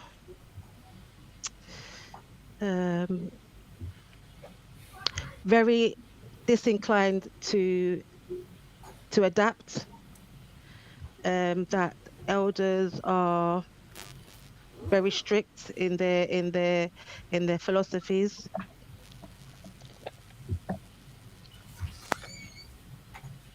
and that elders don't always present a Black first motto. That is, they push marginalized groups of our community to the side, and use that, and it's not very it's not very helpful if it's trying to engage all of our youth if we are marginalizing some sections of that community. Okay, give thanks, sister. So some honest words of truth there coming, particularly from sisters, I'm guessing. And you know what? We have to give thanks. We have to hear it. I think there's a range of things that people might sort of want to respond to on those points. I'm not going to seek to do that. What I'm going to say, it's an opportunity. We've heard that. We've had an opportunity. It's been said here on New Star Radio, PACM's Africa Liberation Day. We've got a number of older people tuned in. And I think going back to the point raised earlier, when we're talking about people who are delivering training for people working with our young people, these are things that we take into account. And actually, as somebody who delivers training outside of the community, one of the best ways that we can make sure that what content that we deliver is relevant is when we consult with our audience. So in terms of our audience, our young people, what would you like to see? How would this work better for you? What doesn't work for you? So again, loving your suggestion, Brother Shakara, about certainly more time with Brother Craig. And actually, I think two things. One is developing and consulting with young people in the preparation of that content, but also potentially some practical content on the day. So not just us listening to Craig, but actually engaging with Craig. So I'm sure Craig does some kind of workshop activity that actually people could come to ALD and not just hear, but experience. So I went to ALD, I heard from Brother Craig or Dr. Erica, and I went through this experience. And I think that's potentially, again, making it a bit more experiential would work for our young people. How does that sound? Yeah. And can I just take a moment to say that the Manhood Academy and Black People Giving are doing some very, very good work here in terms of engaging with our young people as well. Yes, I don't speak in relation to the brothers and the sister on the panel, like in terms of a deficit model, in terms of what they are not doing or what they are doing. Yeah, I think that we can all learn from a lot of what the new methods. Yeah, that the newer organizations that are operating in our community are taking to engage with our community. And I think that by the same token, a lot of the more established organizations have a great wellspring of information and knowledge in terms of ideological training, in terms of political education, in terms of economic education. And I think that those two things need to meet somewhere in a balance whereby we can be more effective. Do you know what I'm saying? Because at the end of the day, there are people that are doing the work, but all of us necessarily, what Craig may have, what an organization or a group may be dealing with, Craig may not be dealing with some of those things, but we can bring some of that expertise to maximize what that organization is doing. And I think that is really the key element where practicality is concerned and being functional is concerned. So when we're going beyond lectures and them kind of things there, it is about focusing more on what is going on and how can we maximize what is going on in addition to how much can we learn or how much can we know about this or that or ancient Africa. You know what I'm saying? African-centered education. Where is African-centered education actually taking place, and how can we maximize the training in the field of African-centered education in order to develop practitioners in that field that are now operating in our community and having an impact upon our young people, who are then going to come to ALD and taking all this information and recycle it back in terms of informing their aspirations, informing their desires, informing their fields of endeavor in terms of how they grow. By doing that, we're not only giving them aspirations, but we're also earmarking roads for how to develop in their chosen field. That's part of the problem. I was grown and raised in the Pan-African community, and we all got the knowledge, we all got the information, but when we got to adulthood, and there was few avenues for us to use that information in functional ways in our community. And so I suggest that for my generation, the primary hole that we need to fill is ensuring that our children have functional ways to operate in our community in ways that serve our community towards our own ends. Okay. Do you know, so I give thanks for that. And there's a couple of things that you've just led me directly onto that I'd made some notes on here. So one was a point about balance. I'm glad you raised that also, that it is about that balance. Brother Olurifemi, you talked about not being too disconnected with too much knowledge, and having that spiritual connection, meeting people where they are. But Shakara, you're right, that historical, ideological knowledge, that theoretical knowledge is also important, and we've got to balance that. And we cannot forget some of that knowledge or lose some of it with our young people, and there is a risk of that. And then you've moved nicely on to the future, because going back to our theme, the future is Africa, the youth are the key. Ultimately, this is about Africa Liberation Day, is about what is it we are doing, what can we do, what should we be doing in terms of the liberation of our people, total liberation of our people and on the continent and wherever we are in the world. That then means total liberation in terms of economic opportunities, total liberation in terms of resources, total liberation in terms of spirituality.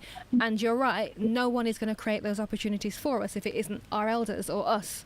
So I'm loving those points. I guess what I'd like to say is, as you've come on as a panel today, a couple of you have met each other before, and I'm hearing these suggestions, and we'll happily take those back. If you were to say tomorrow, what do you think needs to happen tomorrow in terms of a next step for young people and liberating Africa? So what can young people that you are speaking to now, so as young people here, what are you going to say to other young people in terms of their first step towards moving themselves and us towards liberation? Can I take Brother Mello first, please? Yeah. Okay, so very good question. I would say that, to touch on what you said as well, Brother Ra, it is about developing self, even to link it back, whether health and self kind of healing would be something that the youth can connect with. I think if we get to the stage where we can connect with them, then that is something that they will definitely jump to. But 100%, I think it's about honing in your skills. Whatever it is you can do, like we want to build this, we want to build our own things, we want to build our own education, all of these things. The elders can't do it by themselves. They need the youth to do that. We can't do it by ourselves. We need the elders to do that. So I think it's about, the first thing you can do is focus on self, in a sense of, what am I good at? What is my skill? How could I actually contribute to the community in a way that's going to help and build what we're looking at and take that step forward. It's always about us going out in the community and helping others, but we have to put ourselves in a position where we can help. So as whatever skill it is that you have, we're going to need doctors, we're going to need teachers, we're going to need all it is, and there's things in place, just like what Craig guys, just like what you were saying, where we can go out and learn these things and hone our skills, so that we can take that. So yeah, that's what I'm saying. Okay, give thanks for that, Brother Mello. Very clear, very on point. Brother Olurofemi, are you still with us? Okay, appears to be frozen. Yeah, it seems to be frozen. So go ahead, Shakara. Tendamore. I tell them why. This is Africa Liberation Day, and so I do want to emphasize a point, which is that oftentimes we get trapped in whatever social conditioning that we are in at the moment, and so betterment becomes subject to whatever the social conditioning says is an ideal of success.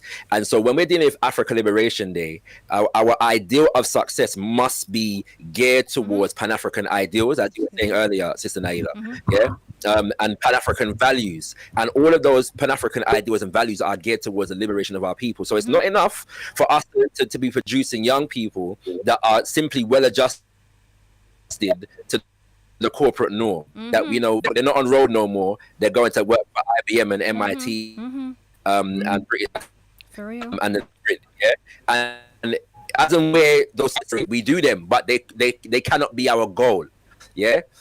And so the beautiful thing about occasional vision and an ideology, and those of us with the particular mindset are able to structure our goals and our ideals around the ideology and the ultimate goal, the ultimate success. Yeah, I'm wearing my red, black, and green sash because 100 years ago, the red, black, and green flag was ordained, so to speak, as the flag of the African nation by over 25,000 African men, women, and children in a place called Madison Square Garden in New York, at which a government in exile was elected for the sake of liberation of African people. Yeah, and so that's 100 years ago. This Messiah coming. Yeah, and that for me is my ideal of success.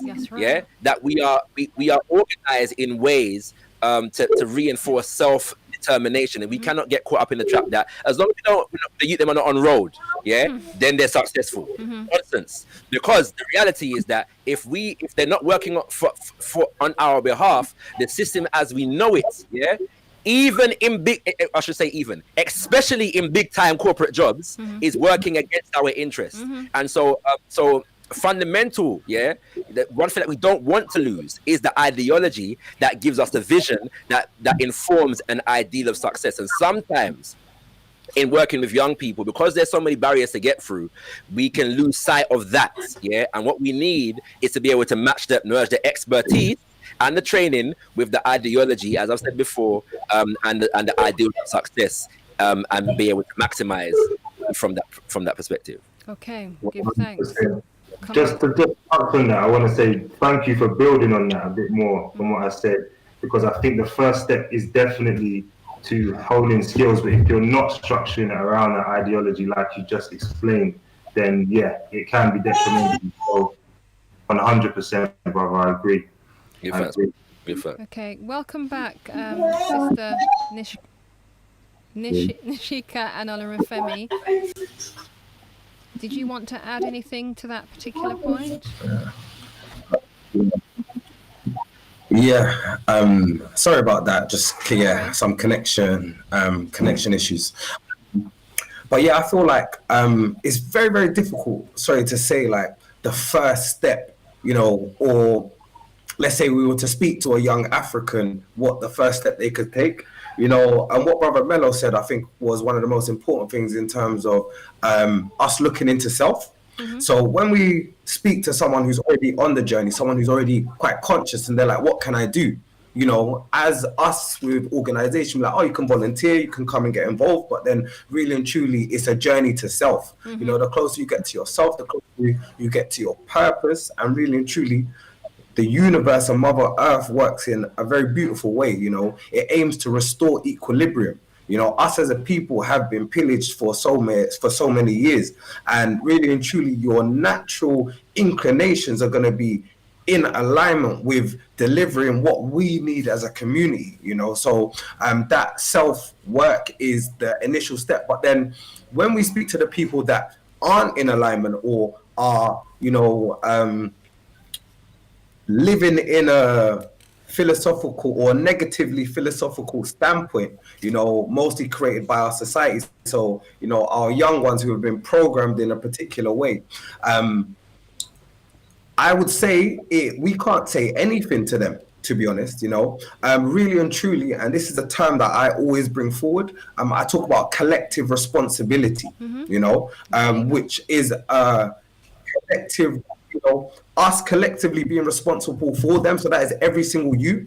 I do a lot of work out on the street. So you might see me in South London, East London, and I might see some young boys out on the road, and if they're fighting or, they're acting up, terrorizing or whatever, I'm going to step in and going to make sure that our black youth are, on point.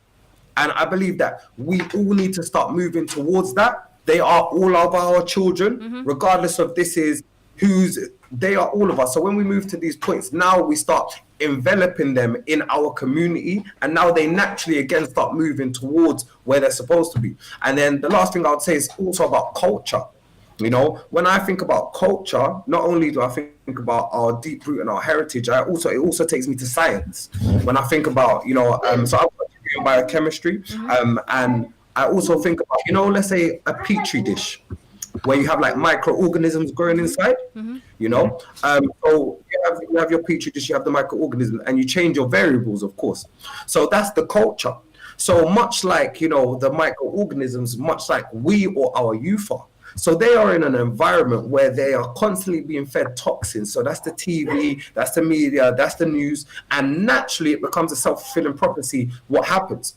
So again, once we now start moving towards enveloping them and providing them with an actual culture that is rooted in what is actually true to them, they naturally again start moving towards where they need to be. You know, I found, and the last thing I'm going to make on this point, I found like almost like telling these youth anything is so counterproductive. Like, you're just wasting your breath. You just tell them you should be doing this. It's like they're just looking at you like, why, who, what, you know? I believe like more being the light in which you wish them to see, as well as just showing, surrounding them by these things, they naturally gravitate towards where they need to be, you know? All right, give thanks. And that is it. I've got a couple of notes I'll come back on, but I'll just move over to Sister N'shika quickly. Anything you wanted to add to that? Not hearing you at all, sister. Completely silent. Is your mic plugged in? Connected?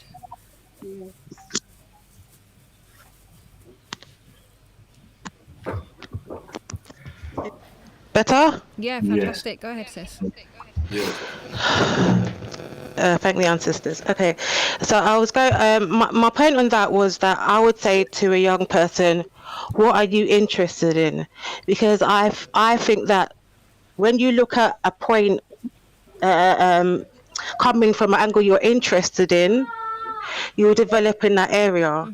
Some young people are into the sciences, some are into history, some are into more practical things. I remember when I first started joining movements, there was people that were so interested in museums and artifacts that were here that was supposed to be here, and letter writing and how they can get. So whatever area, you know, a young person is passionate in, that should be the area that that person starts to grow in. So that is all I would say. What do you like? What are you interested in? What do you feel passionate about? What upsets you? You know, some people are passionate about the education system and the statistics for young black males. Do I want to be a teacher? How do I want to affect my community? So it's always got to be where your passion is. That's your standpoint. Okay, loving that. I'm hearing Thank that. you. Give thanks, sis. All right, a couple of things that I heard in there, and I'm hearing a lot of vision. So I'm hearing vision, and you guys are still relatively young. I mean, there's a range. People, a couple of you in your 20s, a couple of you in your 30s. I'm in my 40s, and a lot of people on the road are in their 50s and over. So I think you're still within that bracket. You keep saying when we're talking to the young people, I think we see you as part of that connecting message. One of you made reference to Olurofemi, you made reference to collective work and responsibility and culture, and as we know, that's one of our foundation principles, revised for us by Dr. Maulana Karenga in terms of the Nguzo Saba, but we're key, the principles of Ma'at that Dr. Erica McInnes talked about this morning, the principles, the 7 Nguzo Saba principles, those are basic minimum that we should be leading by example, as you say, giving that example, showing them actually that you can't tell people, show them. And one of the things I'm going to ask you, put a challenge out to young people in terms of, I'm going to close this off with a challenge to you, is one of the things that we are notoriously not good at as older organisations is collaboration.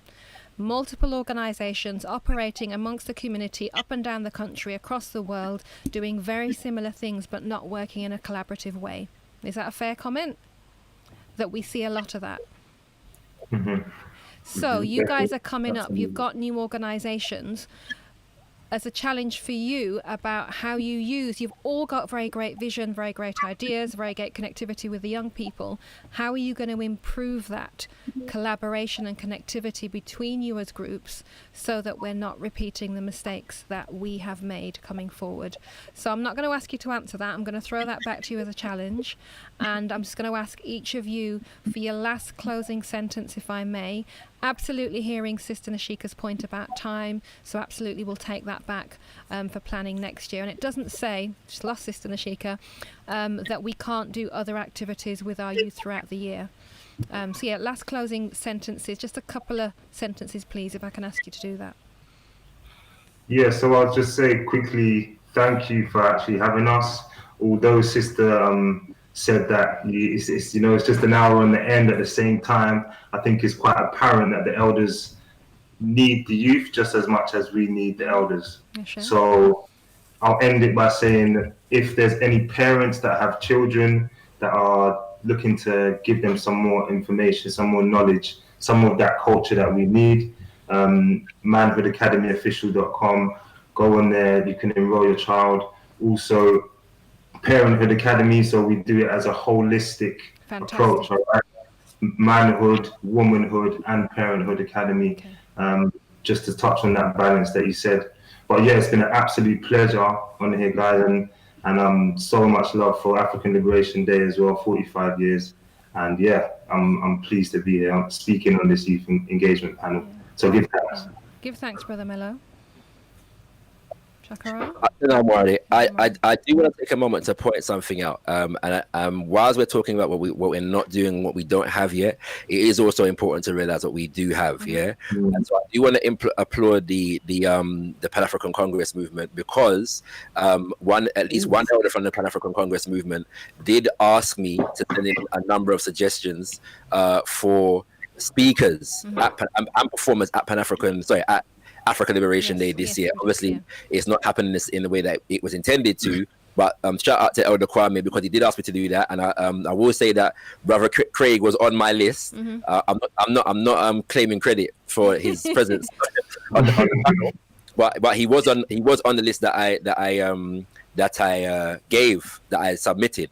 And so I do give thanks. And so I'm saying that to say that the elders in the Pan-African Congress movement did reach out to ask for suggestions. In that same vein, when the Manhood Academy was started, and many of the events of the Manhood Academy, I have certainly been there supporting, as well as Black People Giving. In fact, me and my partner, our daughter, is well represented at Black People Giving, and enjoys a lot of their events and their programs. You know what I'm saying? So there is a level of collaboration that is taking place, and I do receive the challenge well, in a sense of the fact that as brothers and a sister on the panel, we need to increase our level of collaboration and strengthen our operational unity in that kind of way. So I received that challenge well. And finally, I do want to say that we should be mindful of not forgetting to remember the children and the young people who are in the room. Yes, every AOD, there are children in the room. People bring their children to AOD. There are young people in the room. They may not be there in the numbers that one wants to see them, but they are there. And so those who are there, there needs to be a program, not just to celebrate it, but there needs to be a program for those young people as well. Because when I was 15 and 16, there were 15 and 16-year-olds there as well, of some of whom, the majority of whom, are not here now. But while we were talking about those who are not there, they were there, and maybe there wasn't enough, from a community basis, to cater for the presence of those young people who were there, to ensure their presence maintains itself 20 years down the road. And so I do want to bear that in mind, because sometimes whilst we're looking for who's not in the room, we can forget who's actually in the room. So I'm just pointing that out, and hoping that we correct that for or improve upon that, should I say, for future occasions like this. But give thanks once again to the PACM, my organization, the Al-Qaeda Revivalist Movement, and my father, who is the spiritual leader of the Al-Qaeda Revivalist Movement, always honors its debts, to the Pan-African Congress Movement for the example that it set in terms of nationalist Pan-Africanist organizing in the UK. And so we always humble ourselves to that. Tendai Mwadi. Tendai Mwadi, thanks. Okay, brother. Sister Nashika, you're back with us. Okay. Did everybody say their closing lines, or Olufemi, did you have to close? Yes.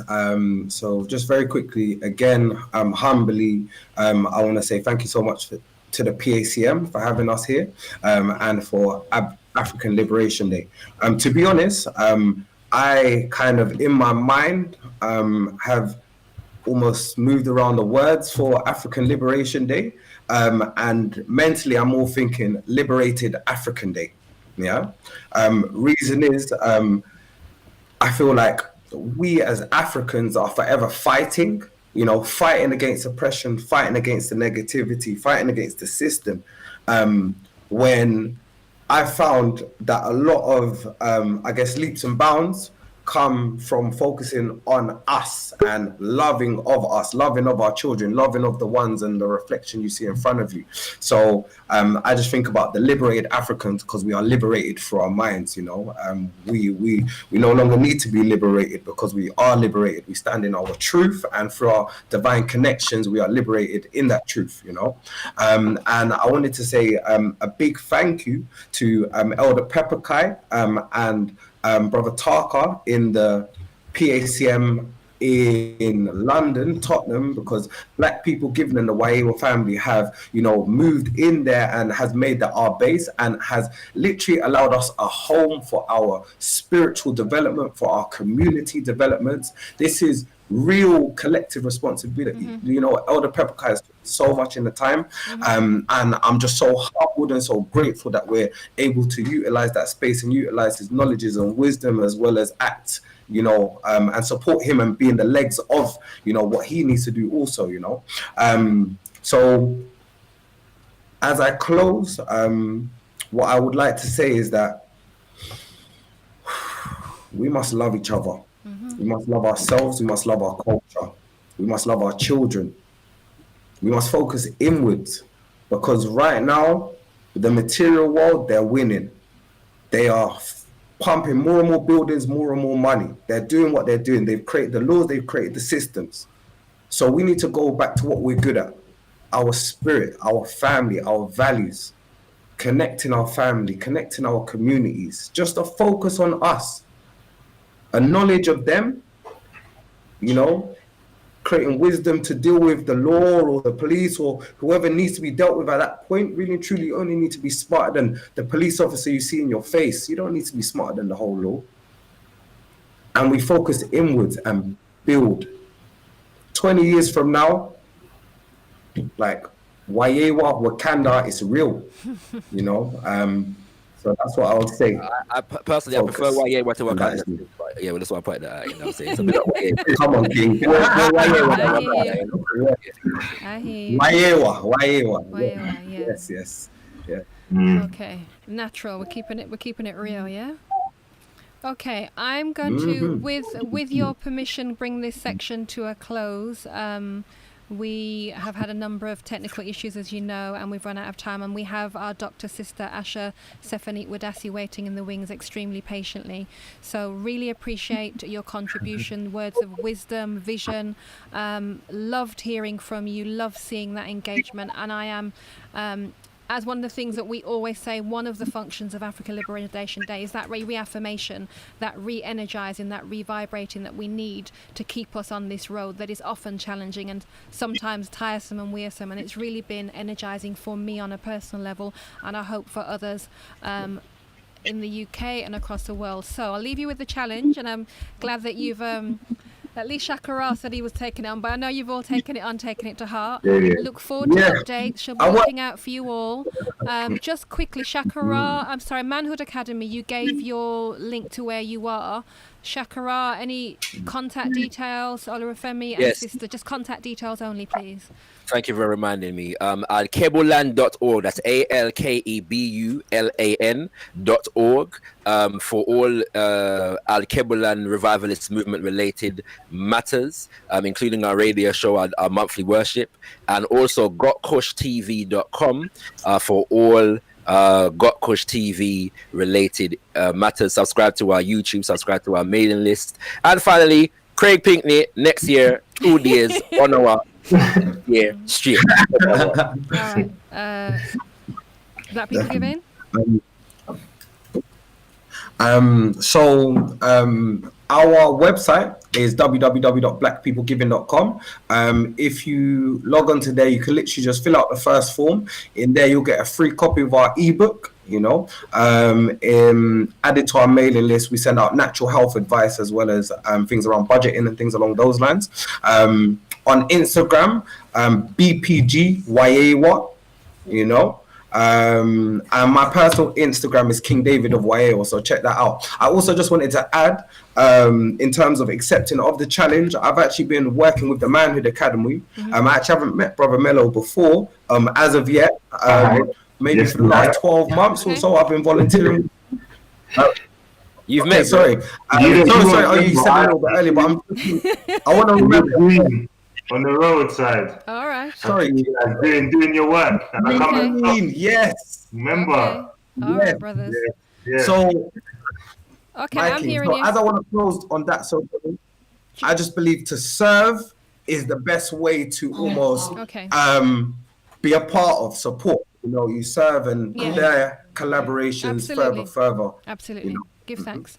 Sister, contact details, please. Greetings. Shout for us. Contact us on. Can you hear me? Just about. Go ahead. Conscious Sisters UK is on Facebook, on Instagram. Our email conscioussistersuk@gmail.com. Sisters is spelled SISTARS. So you can contact us through any of those methods. I would like to say much thanks to you and for the whole team for your continued work. Okay. Give thanks, brothers, sister, much love, peace, blessings. Give thanks. Our paths will cross again. Stay strong, stay blessed. Blessings. Love and guidance, my people. Love and guidance. Oopsie. Right. Greetings, family. Still tuned in here. Thank you so much. Loving the contributions and energy from our younger people and loving the vision that they're having as well. So when we say that our young people are not aware, they're not committed, they're not connected with what's happening. Here we've seen different, here we've heard different, and there's more to come. I'm going to go very, very quickly onto our sister, dear sister Queen Asha Stephanie Wadasi, who's been waiting in the wings. I don't want to hold you up any further, my sister, and I know time is short. So we asked Sister Asha to join us. Welcome, Dr. Sister Asha. We asked her to join us. Formerly living in the UK and a regular attendee at Africa Liberation Day, now living in Malawi, I understand, and the founder of Living Your Best Life in Africa. So tell us about that, my sister, and what words of wisdom you have to share for our listeners. Greetings, can you hear me? Can hear you, yes. You can? I can, a little bit distorted, but I'm not sure if that's my end or your end. Okay, just hold on. All right, so I'm just going to put some headphones in and see if that improves things, because the system has been set up for about 4 hours. So I'm just going to, just bear with me. So I don't know if it's my headphones, but if I can, is it fine for you? Okay, so now we're getting a little bit of distortion all around over here, so it's coming more from your mic. But let's see what your headphones do. Let's have a look. That's better, I think, sis. Go ahead. Better? Yeah, keep talking for me. Keep talking. Okay, so yeah, what I'm trying to do is to just try and better the sound, because, as I said, I set the system up quite a while ago, and I think it's packed its bags and gone. So I've got headphones, but I can't hear you through my headphones. That's the only thing. Oh, I can now. okay. Yeah, okay. But over to you, sis. I'm going to say very little and give you the opportunity to speak. Go ahead. All right. I don't really know what to say, to be honest.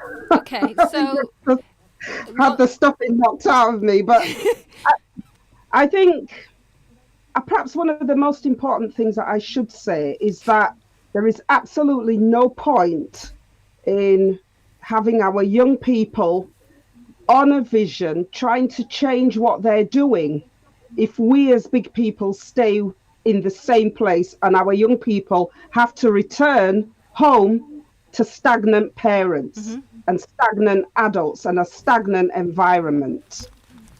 Okay, there is work that all of us need to do, even though a lot of us have been on this liberation road for a long time.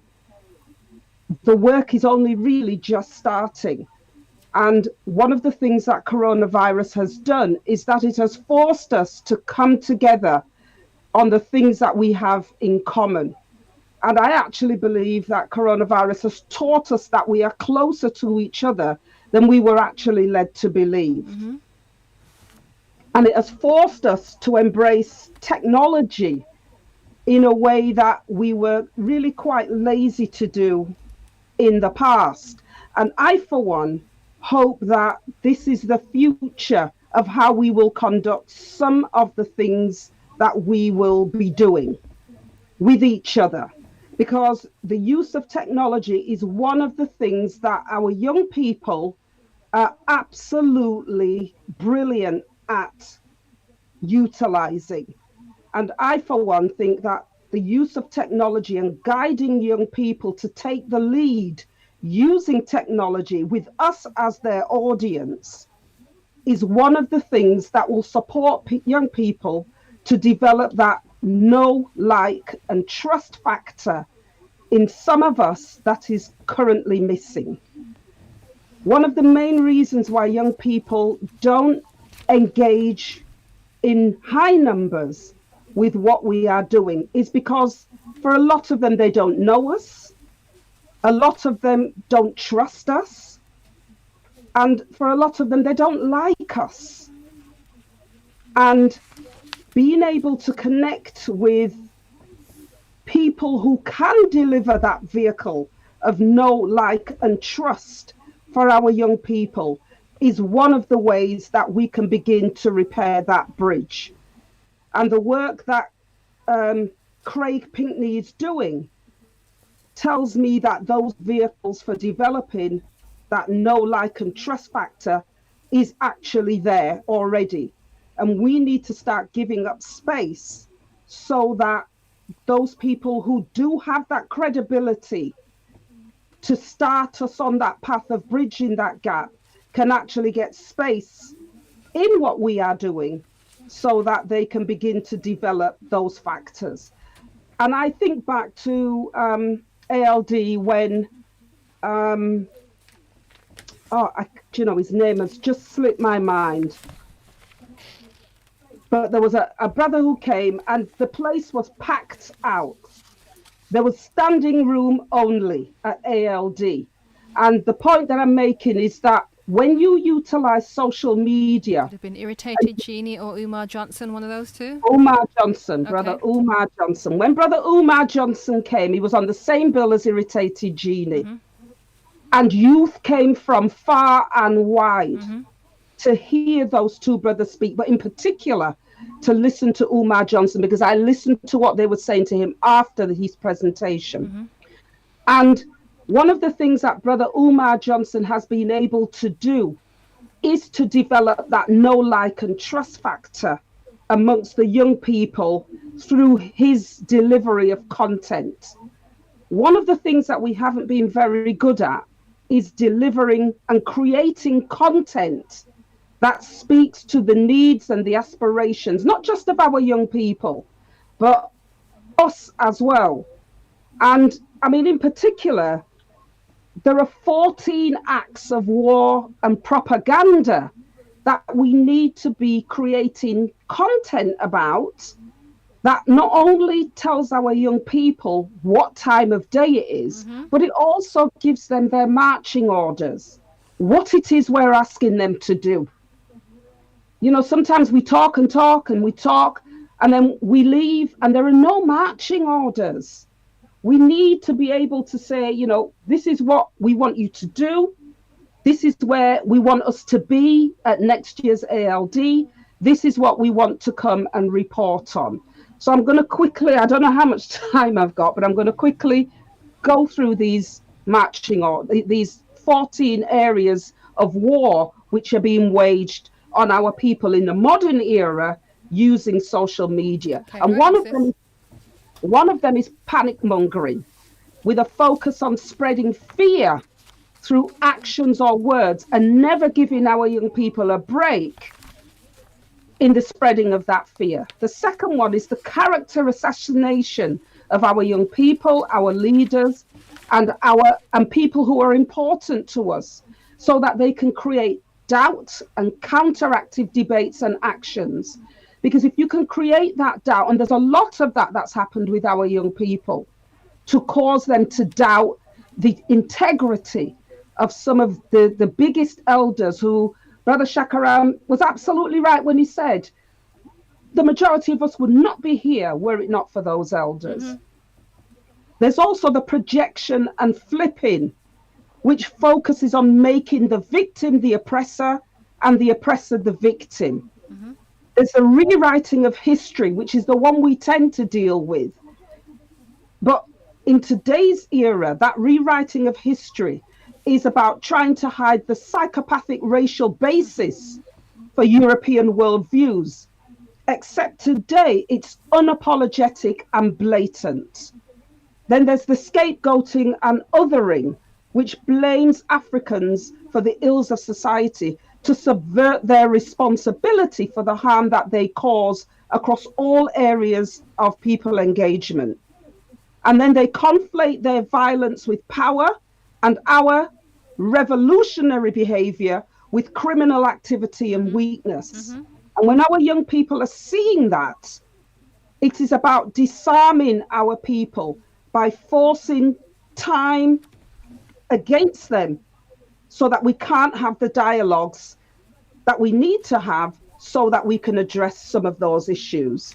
We've got major bullying going on from the psychopathic global white supremacy culture. And that is directed at our people to catch us off guard and exploit the insecurity that sometimes arises from being unexpectedly attacked while going about our everyday business. Then they're confusing the minds of our youth and our adults to believe in their common sense approaches to our oppression. And right thinking is what they try to do, common sense thinking, as opposed to what's taught to us by our elders. And they use populism to get around that issue. So if they see agitation and challenge from our young people, what they'll do is pluck one and make that one popular, so that it immediately attempts to defuse some of the issues that young people are shouting about, because then everybody focuses on populism and everybody is led to believe that, you know what, that should be me, and let me go over there and chase that fake rabbit down the hole. And then when all else fails, they'll use arguments on immigration and use their Christian sense of belonging with all the elements of whiteness that are needed to try to subvert our African-centeredness. And if that doesn't work, then they'll swamp the space with head-turning nonsense to distract our youth.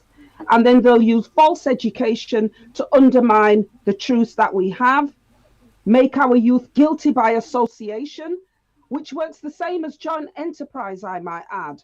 So that if you're related to the cousin's, auntie's, uncle's, son's, nephew's, granddaughter's son, then you're equally as guilty for what he said or did. Moving the goalposts and diversions is what we have always had to live with. And so when we're creating content, we need to be focusing on those 14 key areas of war which are being waged on the minds, not just of our young people, but also on the minds of adults and those people who control our positive spaces. We need to look at our responses to these acts of aggression, and we need to be creating content that our young people can access that counters this kinds of racist narrative and begins to cultivate or recultivate in the right spaces the know, like, and trust factors that do exist, but which our young people have to climb through minefields to get. And then the next thing, as I've said, is that when we're cultivating that content for our young people, and this is content, it's this kind of content that I'm talking about. You know, young people don't have to come into a room. They can access ALD from their armchairs and hopefully rise up from being armchair activists to soldiers who are marching on the front line.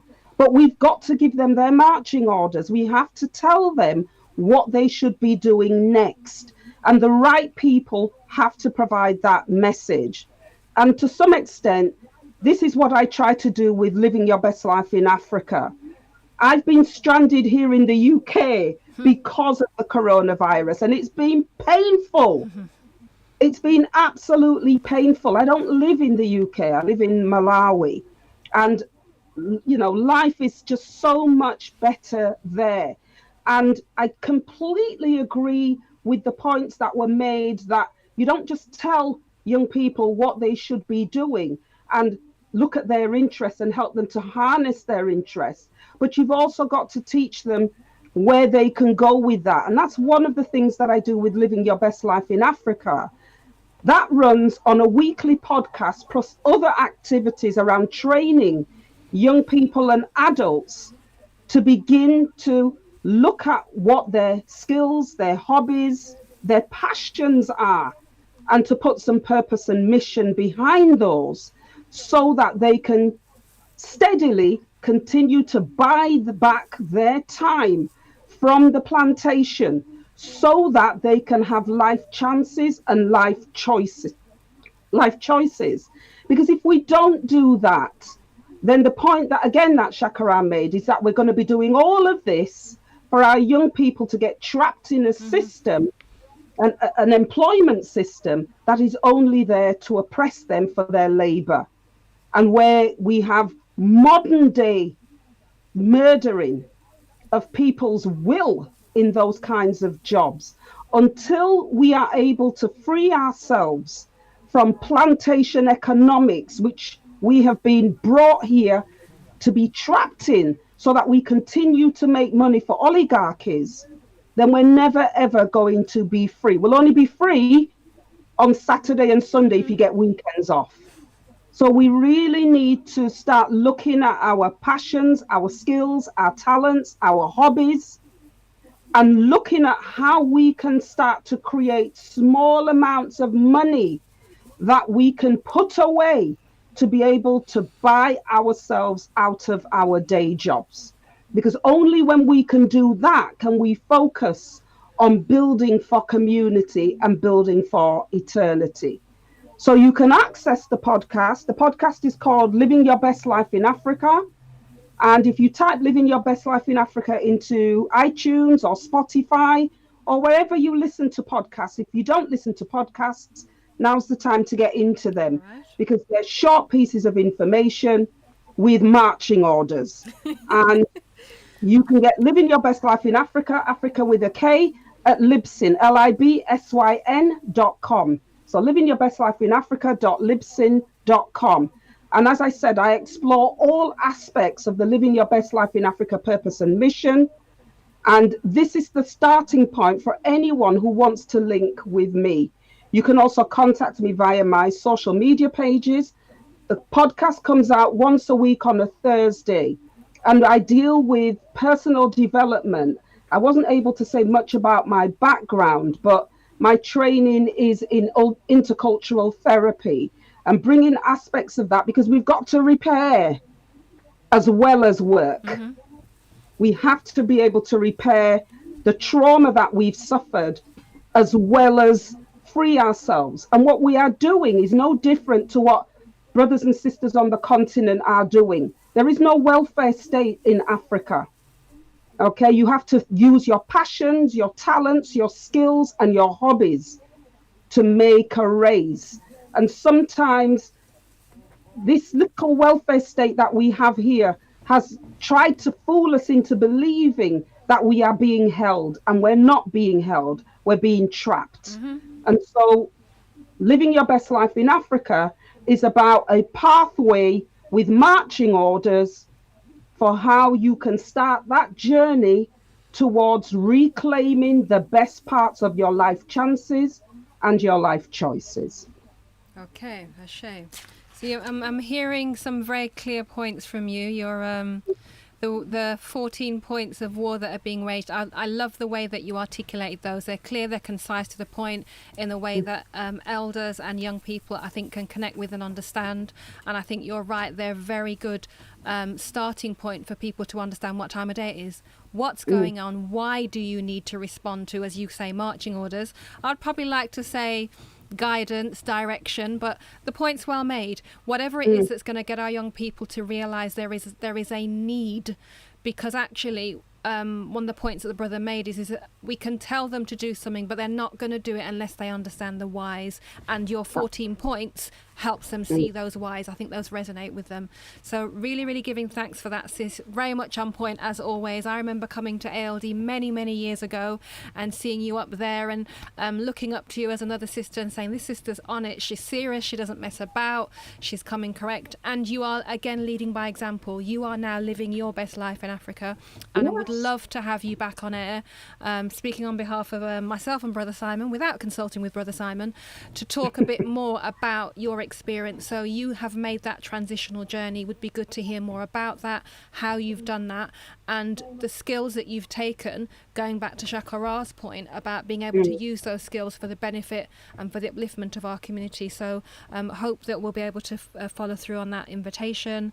Thanking you for your time. You've given out your contact details. So any last thoughts or reflections before we get kicked off air? Yeah, I think I just want to say, why I use the term marching orders is not about ordering people about, but it's to not remove the soldier skills from our young people. We've got soldiers out there on the front line, and we're in a war, but they're marching to other people's agenda. Okay. And they need to be marching to our agenda and to their own agenda primarily. That's the first point that I want to make. And the second point that I want to make is it's so pleasing for us to talk about joining organizations up and collaborating, because we're collaborating in the UK, but we also need to collaborate with young people in Africa. We've got a whole range of young people who are waiting for us. One of the things that I do is I work for an organization called the African and Caribbean Achievement Project, and we work specifically with young people and the communities that young people belong to up in country in Yorkshire.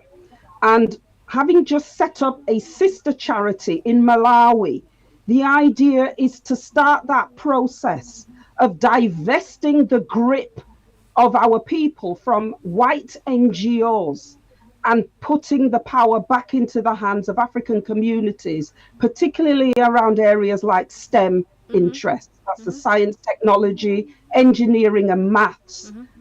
We've got a wealth of young people who are on the streets who have got so much to teach young people in Africa.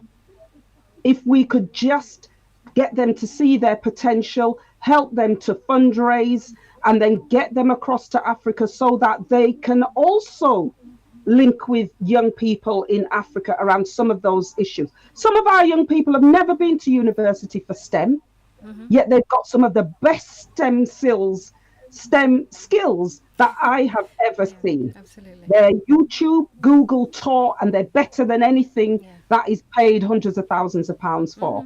So I just want our young people to know that we are here, that we're ready, and that if you link with Living Your Best Life in Africa, the podcast, you will at least get some idea of where to start from tomorrow. Okay, fantastic. That was one of the points I asked our young people to feedback on, and I'm loving that, because we want to give our young people not just that these are the issues, these are the challenges, but what should I do now? So give thanks for that, Dr. Sister Asha Stefanik-Wadasi. Thank you for your time. Thank you for joining us. And I do hope and pray you're able to return home to the motherland safely sometime soon. Listen, that's not in doubt. Yeah. Because look at the alternative. All right, my sister. Peace and love, yeah? Thank you. Thank you. Okay, Africans, we are looking to bring our proceedings today to a close. It's been a day filled with many varied contributions from our kings and queens across the UK, across the globe. I'm going to hand over to my co-host, Brother Simon, just to close out on the programme and the close of Africa Liberation Day today. I'm not sure if we...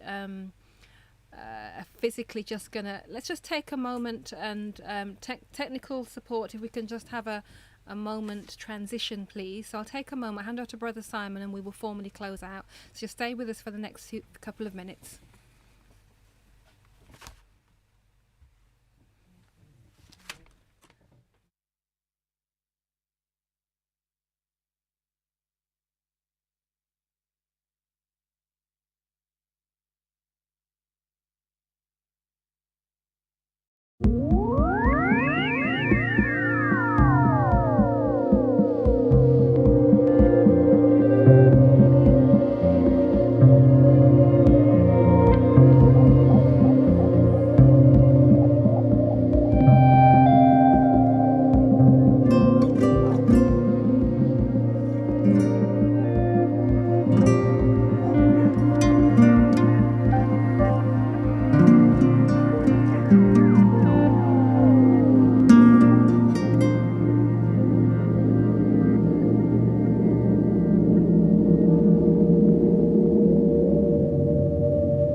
Closing out the program, want to thank all of those who joined us today on this live streaming for the most part. A number of technical issues, but I think we got there in the end, much towards the end. But as I say, it's the first time doing this from the family program, and we've certainly learned from the experience. But I think the best thing I can do at this point is simply to close out with the African pledge that I started with. So I'm going to repeat that for those who missed it earlier on. Thanks again to our contributors to the program. As Sister Nyla has highlighted, from far and wide, and from here in the UK, speakers from the continent, contributors from the continent. So for those who know the African Pledge, you can, of course, recite it to yourself, but I'm going to just share this with you. And also close by saying, Creator and Ancestors willing, we'll be back with you at the usual time next week between 6 and 8 p.m. I believe Brother Trevor Jr. Is in the building. He's kindly allowed us some more time, so we have to give thanks to all the presenters who would normally have presented their programs between 2 p.m. this afternoon up to the present time. Of course, as I say, we'd normally do the 2 hours between 6 and 8, but Brother Trevor Jr. has kindly allowed us to take up some more time, as is sometimes the case. So the African Pledge then, we are an African people. We will remember the humanity, glory and sufferings of our ancestors and honour the struggles of our elders. We will strive to bring new values and new life to our people. We will have peace and harmony among us. We will be loving, sharing and creative. We will work, study and listen so we may learn so we may teach. We will cultivate self-reliance. We will struggle to resurrect and unify our homeland, Africa. We will raise many children for our nation. We will have discipline, patience, devotion and courage. We will live as models to provide new direction for our people. We will be free and self-determining. We are an African people. We will win. All power to African people. With that, thank you again for listening. Many thanks as well to our technical man in the studio, Brother Shannon. As I say, we had some technical issues, but we are grateful for the contributions made by our various contributors, and for those of you who have been listening, both through the FM channel and through the streaming live on YouTube. Thank you again, and have a blessed week.